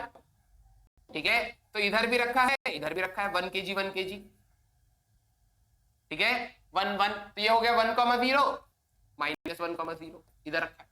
फिर +2 -2, एक इधर भी रखा है, एक इधर भी रखा है, और मास इसका भी अभी भी 1 kg है, 1 kg है, और ये 2, -0 -2, फिर अगला 4 पे रखा है, 4, 0, फिर हमारे पास 1 kg -4, 0।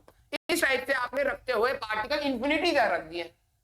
The magnitude of resultant, अबे इसमें कितने सारे ऑप्शन है, ठीक है, ई का 4।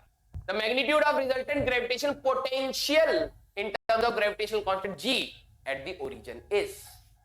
अब सोचो भाई, अगर हम लोग ग्रेविटेशन पोटेंशियल की बात करें, ठीक है, that is equal to -gm/r, यही तो होता था। एक छोटे से पार्टिकल m मास की वजह से r डिस्टेंस पे ग्रेविटेशन पोटेंशियल इज -gm/r। ठीक है, तो भाई जितने भी पार्टिकल है सभी ओरिजिन पे अपना ग्रेविटेशन पोटेंशियल लगाएंगे यहां पर। ठीक है, तो अगर मैं ध्यान से बेटा, और ये चीज याद रखना, कभी भी आपको सीरीज दे रखी होगी तो generally sum of square of n's, ठीक है, sum of n natural number या इनफिनिट जीपी, इससे ज्यादा तंग नहीं करेंगे आप। ठीक है, तो आपको ये सारे फॉर्मूले मैं अभी बता रहा हूं, अलग से लिख लेना। Sum of n natural numbers कितना होता है, sum of square of n natural number, cube भी अगर याद कर सको तो कर लो, और सम ऑफ इनफिनिट जीपी जरूर याद रखो। ठीक है, क्योंकि जीपी बहुत ज्यादा रिपीट करवाई गई है। तो अगर मैं देखूं भाई, इसकी वजह से पोटेंशियल जब v टोटल होता, इसकी वजह से होता, मास तो सभी का कम है, वो 1 है, तो -g/, ये वाला डिस्टेंस लेते 1, -g/2, -g/4, -g/8, ये टाइप से चल रहा होता। और सिमिलरली इसकी वजह से भी तो वही होता, सर r की वैल्यू -1 है। अबे हम लोग मैग्नीट्यूड धरते हैं यहां पर, ठीक है, तो बेसिकली इसका हम लोग ट्वाइस कर सकते हैं, क्योंकि यहां वाले पार्टिकल भी तो वही कर रहे होंगे, तो 2 गुना। ठीक है, तो g कॉमन ले लेते हैं, तो 2g, ठीक है, माइनस भी कॉमन ले लो। हम लोग यहां पे लिखे बेटा -2g अगर कॉमन ले लो तो क्या बनेगा, 1 + 1/2 + 1/4 + 1/8। अरे ये तो जीपी दिख रही है, हाफ से मल्टीप्लाई कराइए, हाफ से मल्टीप्लाई कराइए, हाफ से मल्टीप्लाई कराइए, तो starting term sum of infinite GP अगर बात करें बेटा तो क्या होता है, फर्स्ट टर्म देखना इसका 1/1 - r, रेशियो क्या था 1/2। ठीक है, तो हाफ बनेगा 2, तो -4g, that will be the answer. तो माइनस इन्होंने नहीं दिया है, लेकिन जब सभी के नहीं है तो आंसर क्या आएगा। ठीक है, किसी को यहां पे कोई पंगा? ओके, तो आपको ये चीज ध्यान रखनी है बेटा कि दोनों साइड के पार्टिकल्स, क्योंकि स्केलर क्वांटिटी है, स्केलर क्वांटिटी है, ठीक है, तो हमें कोई पंगा नहीं है, दोनों साइड का ट्वाइस सीधे करा जा सकता है। ओके, चला जाएगा क्वेश्चन पे।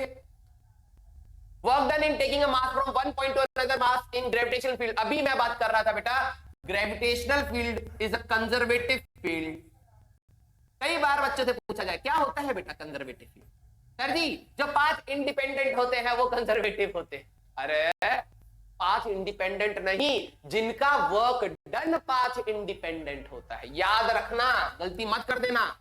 Work done is 5 independent. Option मिल गया ना कि कंजर्वेटिव क्या होते हैं? इंडिपेंडेंट ऑफ पाथ होते हैं। कंजर्वेटिव फोर्सेस क्या होते हैं? Independent of path. और नन ऑफ दिस था बेटा, यार नन ऑफ दिस मार्क करोगे। उनका work done independent of path होता है। मींस अगर आप एक पूरे साइकिल में ले जाके वापस ले आओगे, initial point is equal to final point, ठीक है, तो वर्क डन विल बी 0। वो पोजीशन पे डिपेंड करता है, पोजीशन डिपेंडेंट होता है, कहां लेके जा रहे हैं। तो इसका मतलब क्या होता है? अरे m मास के पार्टिकल को मैं सीधे x साइड पे ऐसे ले जाऊं तब भी हमारा वर्क डन माइनस mgh होगा। Cut cut cut cut cut cut cut cut ऐसे लेके जाओ तब भी वही होगा। हाइट अगर सेम, ठीक है, और घुमा के ऐसे ऊपर से ले जाके वहां पे ले आओ तब भी वही रहेगा। तो हमें पाथ से कोई लेना देना, depends on the end point only, path followed by the velocity of the mass. वैसे करेगा, ठीक है, लेकिन हम लोग इसको नहीं, both the length and the, नहीं ये तो बिल्कुल नहीं, लेंथ से कोई लेना देना नहीं है। एंड पॉइंट्स ओनली, या वैसे तो इनिशियल एंड पॉइंट्स होना चाहिए, इनिशियल एंड फाइनल पॉइंट होना चाहिए इस क्वेश्चन में, ठीक है। द एंड पॉइंट ओनली की जगह the initial and final point बोलो तो ज्यादा बेटर है। इनिशियल एंड फाइनल पॉइंट बोला जाए तो ज्यादा इंपॉर्टेंट है, ठीक है। तो नो डाउट पोजीशन डिपेंडेंट है। अगर मैं देखूं बेटा, इसको मैं स्टार मार्क कर दूंगा वेलोसिटी ऑफ द मास पे। क्यों सर, क्यों? आओ, ठीक है। ऑल्दो लेकिन मैं आंसर इसको सिलेक्ट कर रहा हूं, ठीक है। याद रखना मैं इसको अभी स्टार मार्क कर रहा हूं, मैं इसको ना गलत कह रहा हूं और ना ही सही कह रहा हूं, ठीक है। कई लोग इसको कह देंगे कि ये गलत है, वेलोसिटी से क्या लेना देना वर्क डन का, लेकिन है। जरा देखो, हम लोगों ने जो ग्रेविटेशन पोटेंशियल पढ़ा था बेटा, अब जो चीज मैं ये बता रहा हूं, ठीक है, मुझे ये लगता है कि ऐसा होना चाहिए और होता भी है कहीं ना कहीं, लेकिन हम लोग उस पर ध्यान नहीं देते हैं कई बार, ठीक है। तो स्टैंडर्ड तरीके से जब हम लोग इस पर ध्यान नहीं दे रहे होते हैं तो कई बार क्वेश्चन, अगर यही ऑप्शन होता, ठीक है, और सारे तो पूरे गलत होते और ये होता तो मैं इसको सिलेक्ट करता, लेकिन मोस्ट एक्यूरेट तो अभी हमारे लिए एंड पॉइंट है। अगर मैं ग्रेविटेशन पोटेंशियल की बात करूं बेटा, ठीक है, मान लो इलेक्ट्रोस्टैटिक्स से समझ लो, प्लस क्यू चार्ज है, और क्या होती है definition, it is defined as, potential की बात करें तो आपने पढ़ा था बेटा, किसी भी पॉइंट का पोटेंशियल एक चार्ज की वजह से, जैसे मान लो ये r डिस्टेंस है, तो ये होता था कितना वर्क डन करा पर यूनिट चार्ज, यही तो होता था। अब डेफिनेशन अगर आपने ध्यान से नहीं पढ़ी तो फिजिक्स गड़बड़ हो जाएगी। क्या? It is defined as amount of work done to bring a unit positive charge 1 coulomb को from infinity to that point without acceleration बोला जाता है, विदाउट एक्सेलरेशन, या क्वासी स्टैटिकली बोला जाता है। आधे लोग इसको यूज नहीं करते। सर क्वासी स्टैटिकली से क्या पंगा है? जरा देखो, अगर मान लो मैं, ये क्या है बेटा, इसको तो हम लोगों ने फिक्स कर रखा है, इसकी वजह से अगर मेरे को पोटेंशियल निकालना है तो उन्होंने क्या कहा कि भाई मैं इसको धीरे धीरे धीरे धीरे धीरे धीरे इनफाइनाइट नंबर ऑफ स्टेप्स में धीरे धीरे धीरे धीरे धीरे धीरे धीरे धीरे धीरे करके लाके यहां पे छोड़ दूंगा। जो भी मैंने काम किया, जो भी मैंने काम किया, वर्क डन, ठीक है, पर यूनिट चार्ज आप करोगे तो पोटेंशियल मिलेगा। लॉजिकली समझो, मैं जो भी काम कर रहा हूं धीरे धीरे, ये दोनों एक दूसरे को रिपेल कर रहे होंगे तो इनके अंदर एनर्जी स्टोर हो रही है भाग जाने की, हाँ या ना? होगी ना? मान लो मैं इस चार्ज को लाके धीरे धीरे धीरे धीरे करके यहां रख के छोड़ देता हूं तो क्या होगा? भाग जाएगा ना। अपने आप मोशन तो नहीं हुआ होगा, कहीं ना कहीं उसने अपनी कोई एनर्जी यूज करी है, that is the potential energy. तो जो भी हम लोगों ने वर्क डन किया पूरे क्यू चार्ज को लाने में, ठीक है, पहले हम लोग क्यू चार्ज को कहते हैं, ठीक है, क्यू चार्ज को लाने में पर यूनिट चार्ज अगर आप करोगे तो मतलब 1 कूलम को लाने में from infinity to that point without acceleration, that is called potential, ठीक है। 1 कूलम को वहां से धीरे धीरे धीरे धीरे करके लाने में जो भी मैंने काम किया वो सिस्टम का एनर्जी बन गया, पोटेंशियल एनर्जी बन गया। अगर मैं वहां पे छोड़ूंगा तो भाग जाए, समझ गए? पर यूनिट मास की बात करूंगा या पर यूनिट चार्ज की बात करूंगा तो that is the potential at that point. समझना, जमीन से मैंने एक ब्लॉक को धीरे धीरे धीरे धीरे धीरे करके लेके गया ऊपर टॉप पॉइंट पे छोड़ दिया, मैं जब लेके जा रहा था तो मैंने पोटेंशियल एनर्जी बनाई है ना, और जैसे ही छोड़ूंगा तो मोशन हो गया। तो कहीं ना कहीं अपने मैंने धक्का थोड़ा ये कहां से चल गया यार, उसके पास कुछ एनर्जी थी जिसको वो यूज कर गया। ठीक है, अब समझना, क्या मैं इसको बहुत तेजी से या वेलोसिटी से लेके आया होता तो क्या डिफरेंस आता? मींस अभी जो भी वर्क डन था वो सारा का सारा पोटेंशियल एनर्जी पर unit charge, that is called potential. लेकिन अगर मैं इस पार्टिकल को बहुत तेजी से लेके आया होता तो वर्क डन दो फॉर्म में होता बेटा, पोटेंशियल प्लस काइनेटिक के फॉर्म में होता। हाँ या ना? वर्क एनर्जी थ्योरम तो पढ़ी है ना भैया। वर्क डन मेरा चेंज इन काइनेटिक एनर्जी के हिसाब से होता। अब समझो, तो मैंने जो वर्क डन किया वो बेसिकली अगर मैं इसको तेजी से लेके आया होता बेटा वी वेलोसिटी से, तो यहां तक आते आते मैंने सिर्फ पोटेंशियल एनर्जी नहीं बनाई, काइनेटिक भी बनाई, है ना। तो अगर हम लोग जब काइनेटिक भी बना रहे हैं तो क्या मैं पोटेंशियल को डिफाइन कर पाऊंगा? नहीं, क्योंकि मेरा वर्क डन कुछ ना कुछ काइनेटिक में भी गया। तो मैं ये नहीं कह सकता work done to bring a charge from infinity to that point without acceleration, इसीलिए बोला जाता है। ठीक है, तो बेसिकली अगर आप ध्यान से समझो, मैं एक ब्लॉक को धीरे धीरे धीरे धीरे करके हाइट h पे लेके गया, तो मैंने जितना भी काम किया वो सारा का सारा पोटेंशियल में गया। अगर मैं तेजी से लेके गया होता तो वेलोसिटी अगर होती तो मेरा वर्क डन अलग होता, है ना। इसीलिए हम लोग यहाँ पर work done in taking a mass from one point two another in gravitation field depends on, जो वर्क डन हो रहा है वो बेसिकली उसकी वेलोसिटी जब क्वासी स्टैटिकली जा रहा हो तभी इनिशियल और फाइनल पॉइंट पे डिपेंड करता है, अदरवाइज वेलोसिटी पे भी डिपेंड करेगा। इस क्वेश्चन को मैंने इसलिए लिया कि इन दोनों में मैं इसको गलत नहीं कह रहा हूं, ये होता है, ठीक है, लेकिन अगर ऑप्शन ऊपर वाला है तो मैं उसको प्रेफरेंस ज्यादा दूंगा। ठीक है, क्योंकि जनरली अब क्या है ना कि यार इस टाइप के क्वेश्चन को जनरली मैं बोलूं पर्सनली तो यहाँ पे आपको अगर आ जाए इस टाइप का क्वेश्चन तो बोनस तो मिलना चाहिए। ठीक है, लेकिन आंसर यही आएगा इसका। ठीक है, मतलब आंसर शीट में यही आएगा, लेकिन गलत ये भी नहीं है। ठीक है, मैं इसको गलत नहीं कह रहा हूं, मैं स्टार मार्क कर रहा हूं। आपको एक नया कंसेप्ट याद रखना है, हो सकता है फ्यूचर में क्या पता ऑप्शन ऊपर वाला हो ही ना, चार ऑप्शन हो उसमें एक ये हो, तो आपको चमकना चाहिए कि क्या था। ठीक है, तो हमारे पास ये रहेगा। चला जाए अगले क्वेश्चन पे।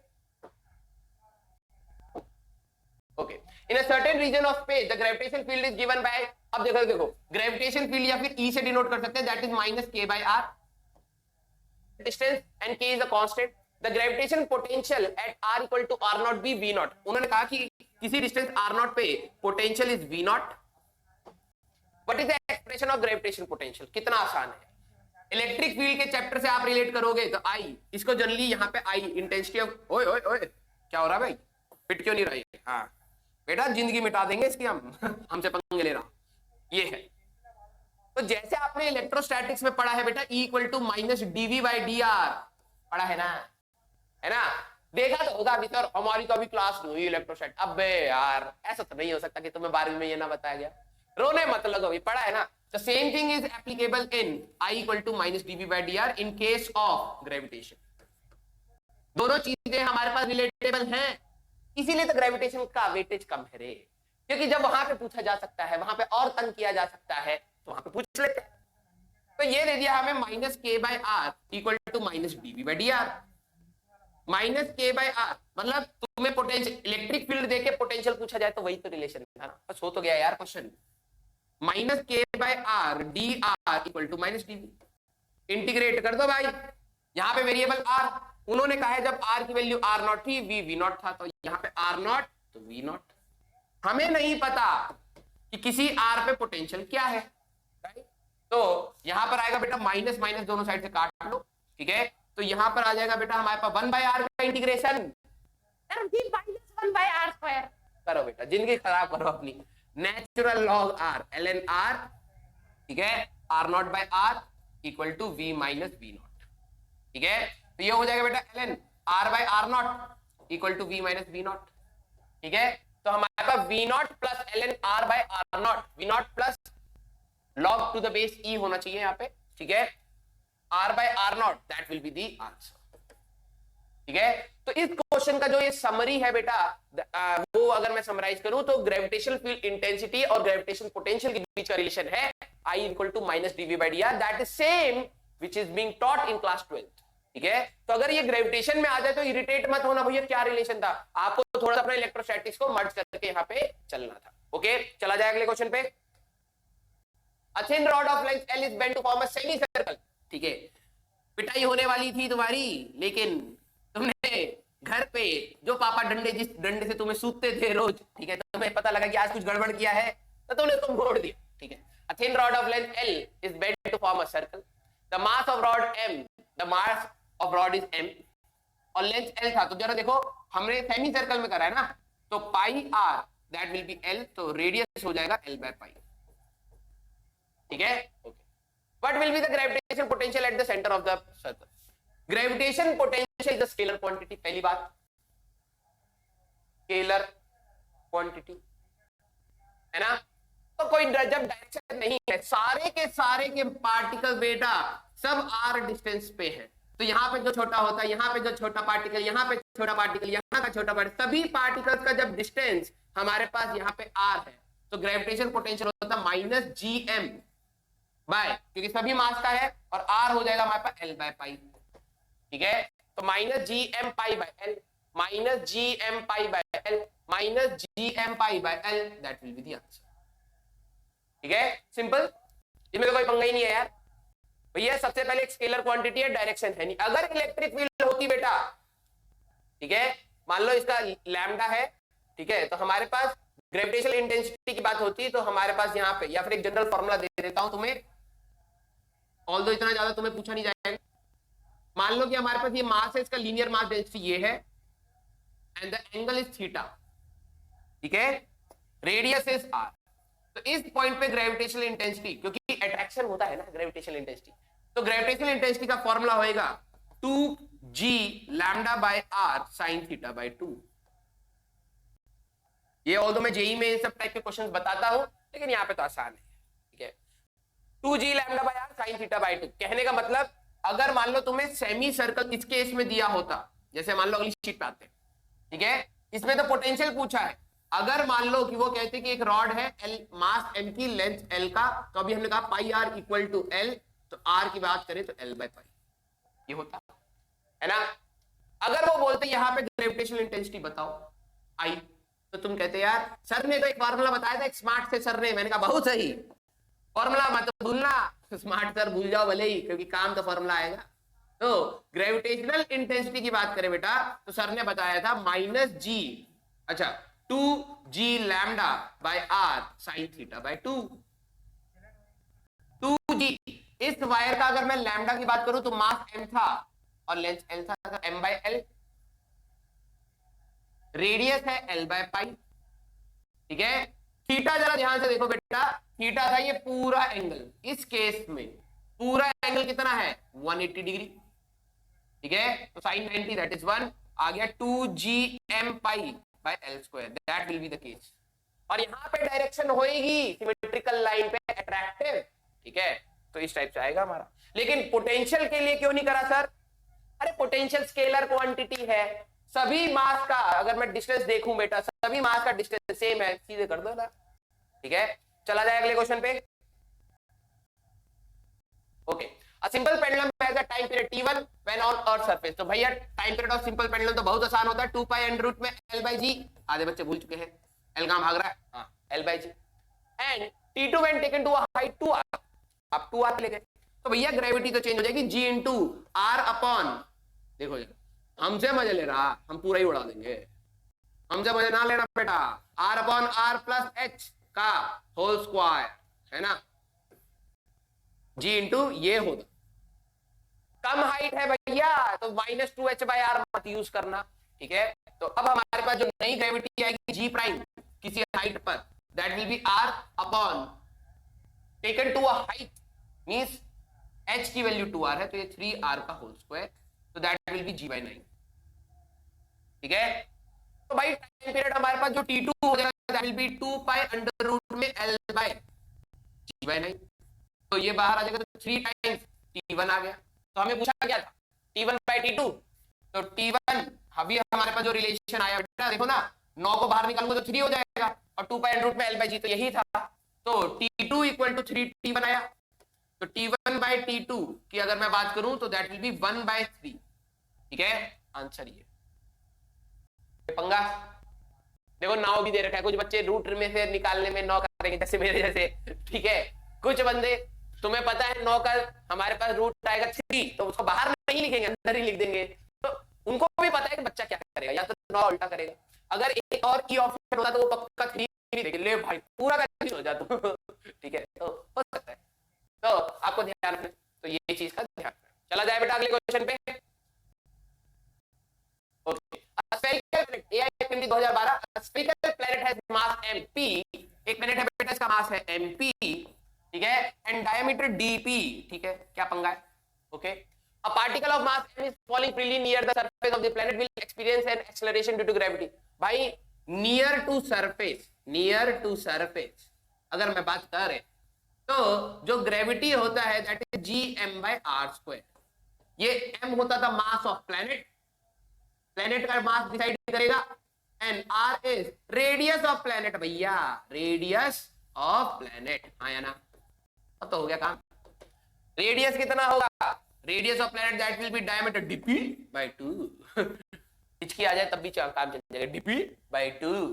तो बस रख दो यार, क्या पंगा। g mass of planet mp Madhya Pradesh by dp/2, तो यहाँ पे 4 हो जाएगा, स्क्वायर हो जाएगा, तो ये आंसर आएगा 4gmp।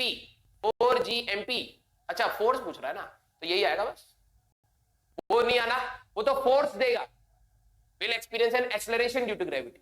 बेटा अगर पूछा जाता will experience a gravity, gravity is a force, ठीक है, तब आंसर ये हो सकता था, ठीक है, याद रखना। अगर क्वेश्चन में पूछ लिया होता यहाँ पे एक्सेलरेशन ड्यू टू ग्रेविटी पूछा है ना, means gravity is a force, और इस ग्रेविटी की वजह से जो एक्सेलरेशन होता है दैट इज स्मॉल जी, ठीक है, तो उन्होंने स्मॉल जी के बारे में पूछा है, तो ध्यान रखना ऑप्शन, ठीक है, तो ये है। आगे बढ़ा जाए। A particle of mass m is situated at the center of a spherical shell of same mass m। एक हमारे पास शेल है भैया, ठीक है, सेंटर पे पड़ा है एक m मास, और इसका भी मास सेम है, and the radius is a, ठीक है। The gravitation potential at a point situated a/2 distance from the center, मतलब यहां से a/2 डिस्टेंस पर बिल्कुल बीच में यहाँ का पोटेंशियल बताओ। कितना आसान क्वेश्चन, कितना आसान क्वेश्चन, 2 बार पूछा है, 2 बार। क्यों? क्योंकि कुछ बच्चों को ग्राफ याद नहीं। बेटा I versus R for shell अंदर नहीं होता, सरफेस पे हमारे पास gm/r² हो जाता है, और फिर बाहर इनवर्सली प्रोपोर्शनल टू r² होता है। This is I versus R, ठीक है। शेल का V वर्सेस R की अगर हम लोग बात करें बेटा, तो अंदर ग्रेविटेशन कांस्टेंट रहता है, ठीक है, -gm/r, नेगेटिव वाले को ऊपर बना रहा हूं, उससे कोई वो नहीं है, अंदर कांस्टेंट रहता है, और फिर inversely proportional to r decrease हो, ठीक है। तो यहां पे जब पोटेंशियल होगा, आगे बच्चे कहेंगे शेल की वजह से नहीं होगा, अरे शेल की वजह से इंटेंसिटी नहीं होगी लेकिन पोटेंशियल होगा। तो यहां पे अगर मैं पोटेंशियल बात करता हूं तो एक पार्टिकल की वजह से gm/a/2, ठीक है, थोड़ा बड़ा लिख देते हैं, जो v टोटल होगा, तो भैया इसकी वजह से a/2 डिस्टेंस है, तो दैट विल बी -gm/a/2, और इसके लिए इंटरनल पॉइंट है, वो हमेशा कांस्टेंट रहेगा, -gm/a, ठीक है, तो -3gm/a that will be the answer, -3gm/a that will be the answer, ठीक है। अगर फोर्स पूछा गया होता तो शेल की वजह से नहीं होता, सिर्फ इसकी वजह से होता, क्योंकि शेल के अंदर इंटेंसिटी उसकी वजह से तो नहीं होती। एक और क्वेश्चन आया हुआ था, आगे देखेंगे, ठीक है। तो आपको ग्राफ याद करने, ग्राफ तो इतनी बार रिपीटेड है ना यार, तुम पास्ट ईयर उठा के देखो, यही ग्राफ 2 या 3 बार होगा, लेकिन अगर एग्जैक्ट, क्योंकि इतनी बार रिपीटेड हो गया यार, एक ही क्वेश्चन 10 बार हम लोग क्यों छापे, ठीक है। लेकिन अगर कोई एक ऐसा ईमानदार हो कि जिसने सारे पेपर एनालाइज करे हो, तो ये वाले जो ग्राफ है ना, ये तो शेल के लिए है, स्फीयर के भी ग्राफ पूछे गए हैं, इलेक्ट्रोस्टैटिक्स में भी पूछे गए हैं, वेरिएशन ऑफ ग्रेविटी भी पूछी गई है, ठीक है। तो इस टाइप से ये वाले ग्राफ तो करोड़ों बार आ चुके होंगे, मुझे ऐसा लगता है, बहुत ज्यादा। सीबीएसई में भी पूछा गया है, स्टेट बोर्ड में भी पूछा गया है, कंपटीशन में भी पूछा गया है, इंजीनियरिंग में भी पूछा गया, हर जगह पूछा, इवन कॉमर्स वाले से भी पूछ लिया गया होगा, मुझे ऐसा लगता है। बहुत इंपॉर्टेंट ग्राफ है, ठीक है। चला जाए आगे, राइट। ये एनसीईआरटी बेस्ड क्वेश्चन है। आपने अगर एनसीईआरटी कभी खोली हो फिजिक्स की, तो कईयों ने नहीं खोली होती इसलिए नहीं खोली होती क्योंकि फिजिक्स की एनसीईआरटी कभी खतरनाक है, टीचर भी नहीं खुलवाते हैं। रीजन बीइंग कि उनको लगता है यार बच्चे का एनसीईआरटी की जो फिजिक्स है ना, दैट इज वेरी मतलब one of the best books, because बहुत डेप्थ में चीजें दे रखी हैं यार। उसको पढ़ने के लिए बच्चे के अंदर बहुत पेशेंस होना चाहिए, हर लाइन के पीछे बहुत सारी चीजें। मैं ये नहीं कह रहा कि मेडिकल बायो वाली बुक्स में नहीं है, तुम्हें भी पता है बायो में भी हर लाइन के पीछे बहुत सारी चीजें, छुपी हुई किताब है वो, ठीक है।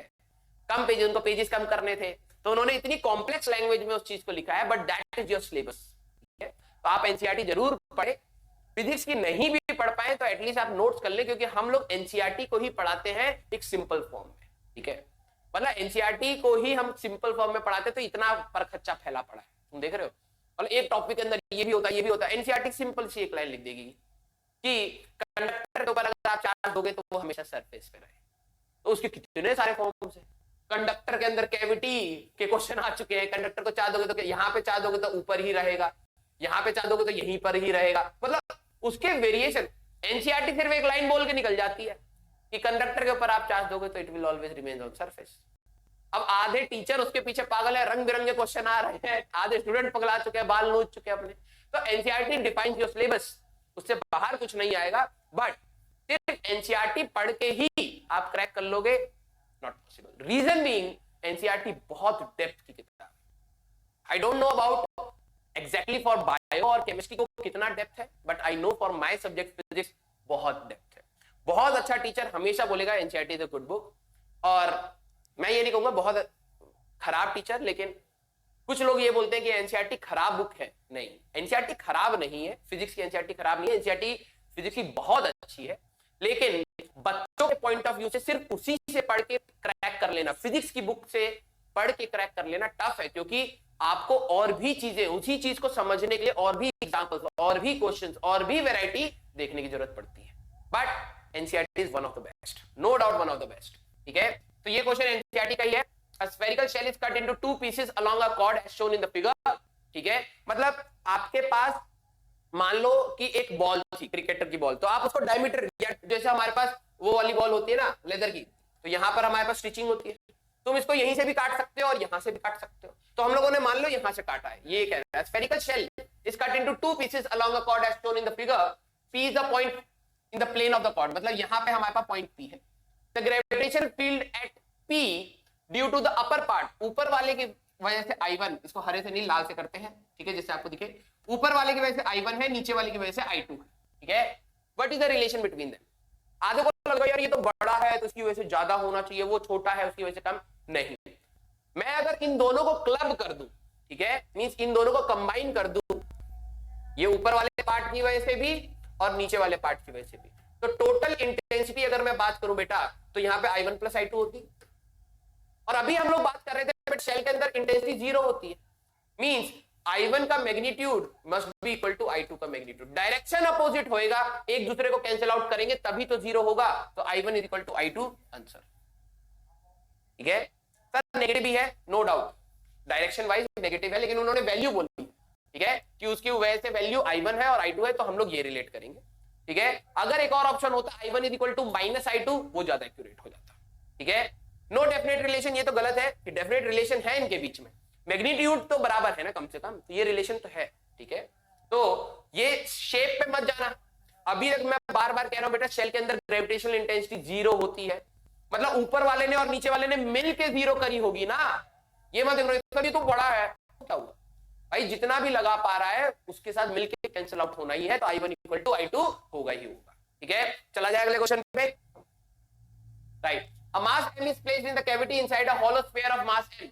What is the gravitational force? देखो अब आ गया, शेल के अंदर मास m is placed in shell। अभी मैं कह रहा था बेटा कि gravitational intensity I will be zero, ठीक है, force will be zero in this case। लेकिन क्या इन दोनों के बीच में अगर क्वेश्चन पूछा जाता कि ग्रेविटेशनल पोटेंशियल है क्या, ग्रेविटेशनल पोटेंशियल एनर्जी है क्या, यस, कितनी है, शेल के अंदर का जो पोटेंशियल होता है बेटा that is minus GM by A या फिर कैपिटल R। अबे आजा रबड़, हाँ रबड़, शेल के अंदर पोटेंशियल होता है तो पोटेंशियल एनर्जी होगी माइनस GMM बाय R, लेकिन फोर्स नहीं, फोर्स नहीं होगा, ठीक है। सर ऐसा कैसे हो सकता है, पोटेंशियल है फोर्स ही नहीं है, अरे यार लॉजिकली समझो, यहां का जो पोटेंशियल पोटेंशियल है और यहाँ का जो पोटेंशियल है वो सेम आएगा। मैंने कहा कि सरफेस और इनसाइड का पोटेंशियल सेम। इलेक्ट्रिक फील्ड कहां से कहां बनती थी? हाई पोटेंशियल से लो पोटेंशियल, है ना? वैसे ही ग्रेविटेशन फील्ड भी हाई मास से लो मास की साइड बनेगा। जब हम लोग कह रहे हैं कि हमारे पास यहाँ पे पोटेंशियल और यहाँ का पोटेंशियल सेम है, तो भैया ग्रेविटी क्यों बनेगी? नहीं बनेगी, ठीक है? तो हमारे पास इस टाइप से हाई मास से लो मास नहीं, हाई ग्रेविटेशन पोटेंशियल से लो ग्रेविटेशन पोटेंशियल से हमारे पास ग्रेविटी बनती है। वैसे ही जैसे विंड फ्लो, हीट फ्लो करती है हाई टेम्परेचर से लो टेम्परेचर, अगर दोनों साइड का टेम्परेचर सेम होगा तो क्या हीट फ्लो करेगा? नहीं करेगा, राइट? तो सेम कंसेप्ट हम लोग यहाँ पर भी लगाएंगे। पोटेंशियल, यहाँ पे हमारे पास पोटेंशियल डिफरेंस नहीं होता तो ग्रेविटी नहीं होती वहां पे, एक्सेलरेशन ड्यू टू ग्रेविटी या ग्रेविटेशनल इंटेंसिटी हम लोग कहेंगे नहीं होती। ओके, चला जाएगा अगले क्वेश्चन पे। A mass m splits into two mass m minus m and then separated by distances।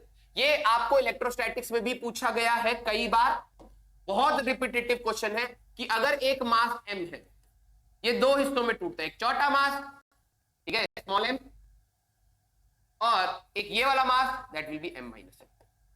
इन दोनों मासेस को हम लोगों ने सेपरेट आउट कर रखा है कुछ डिस्टेंस d से, ठीक है?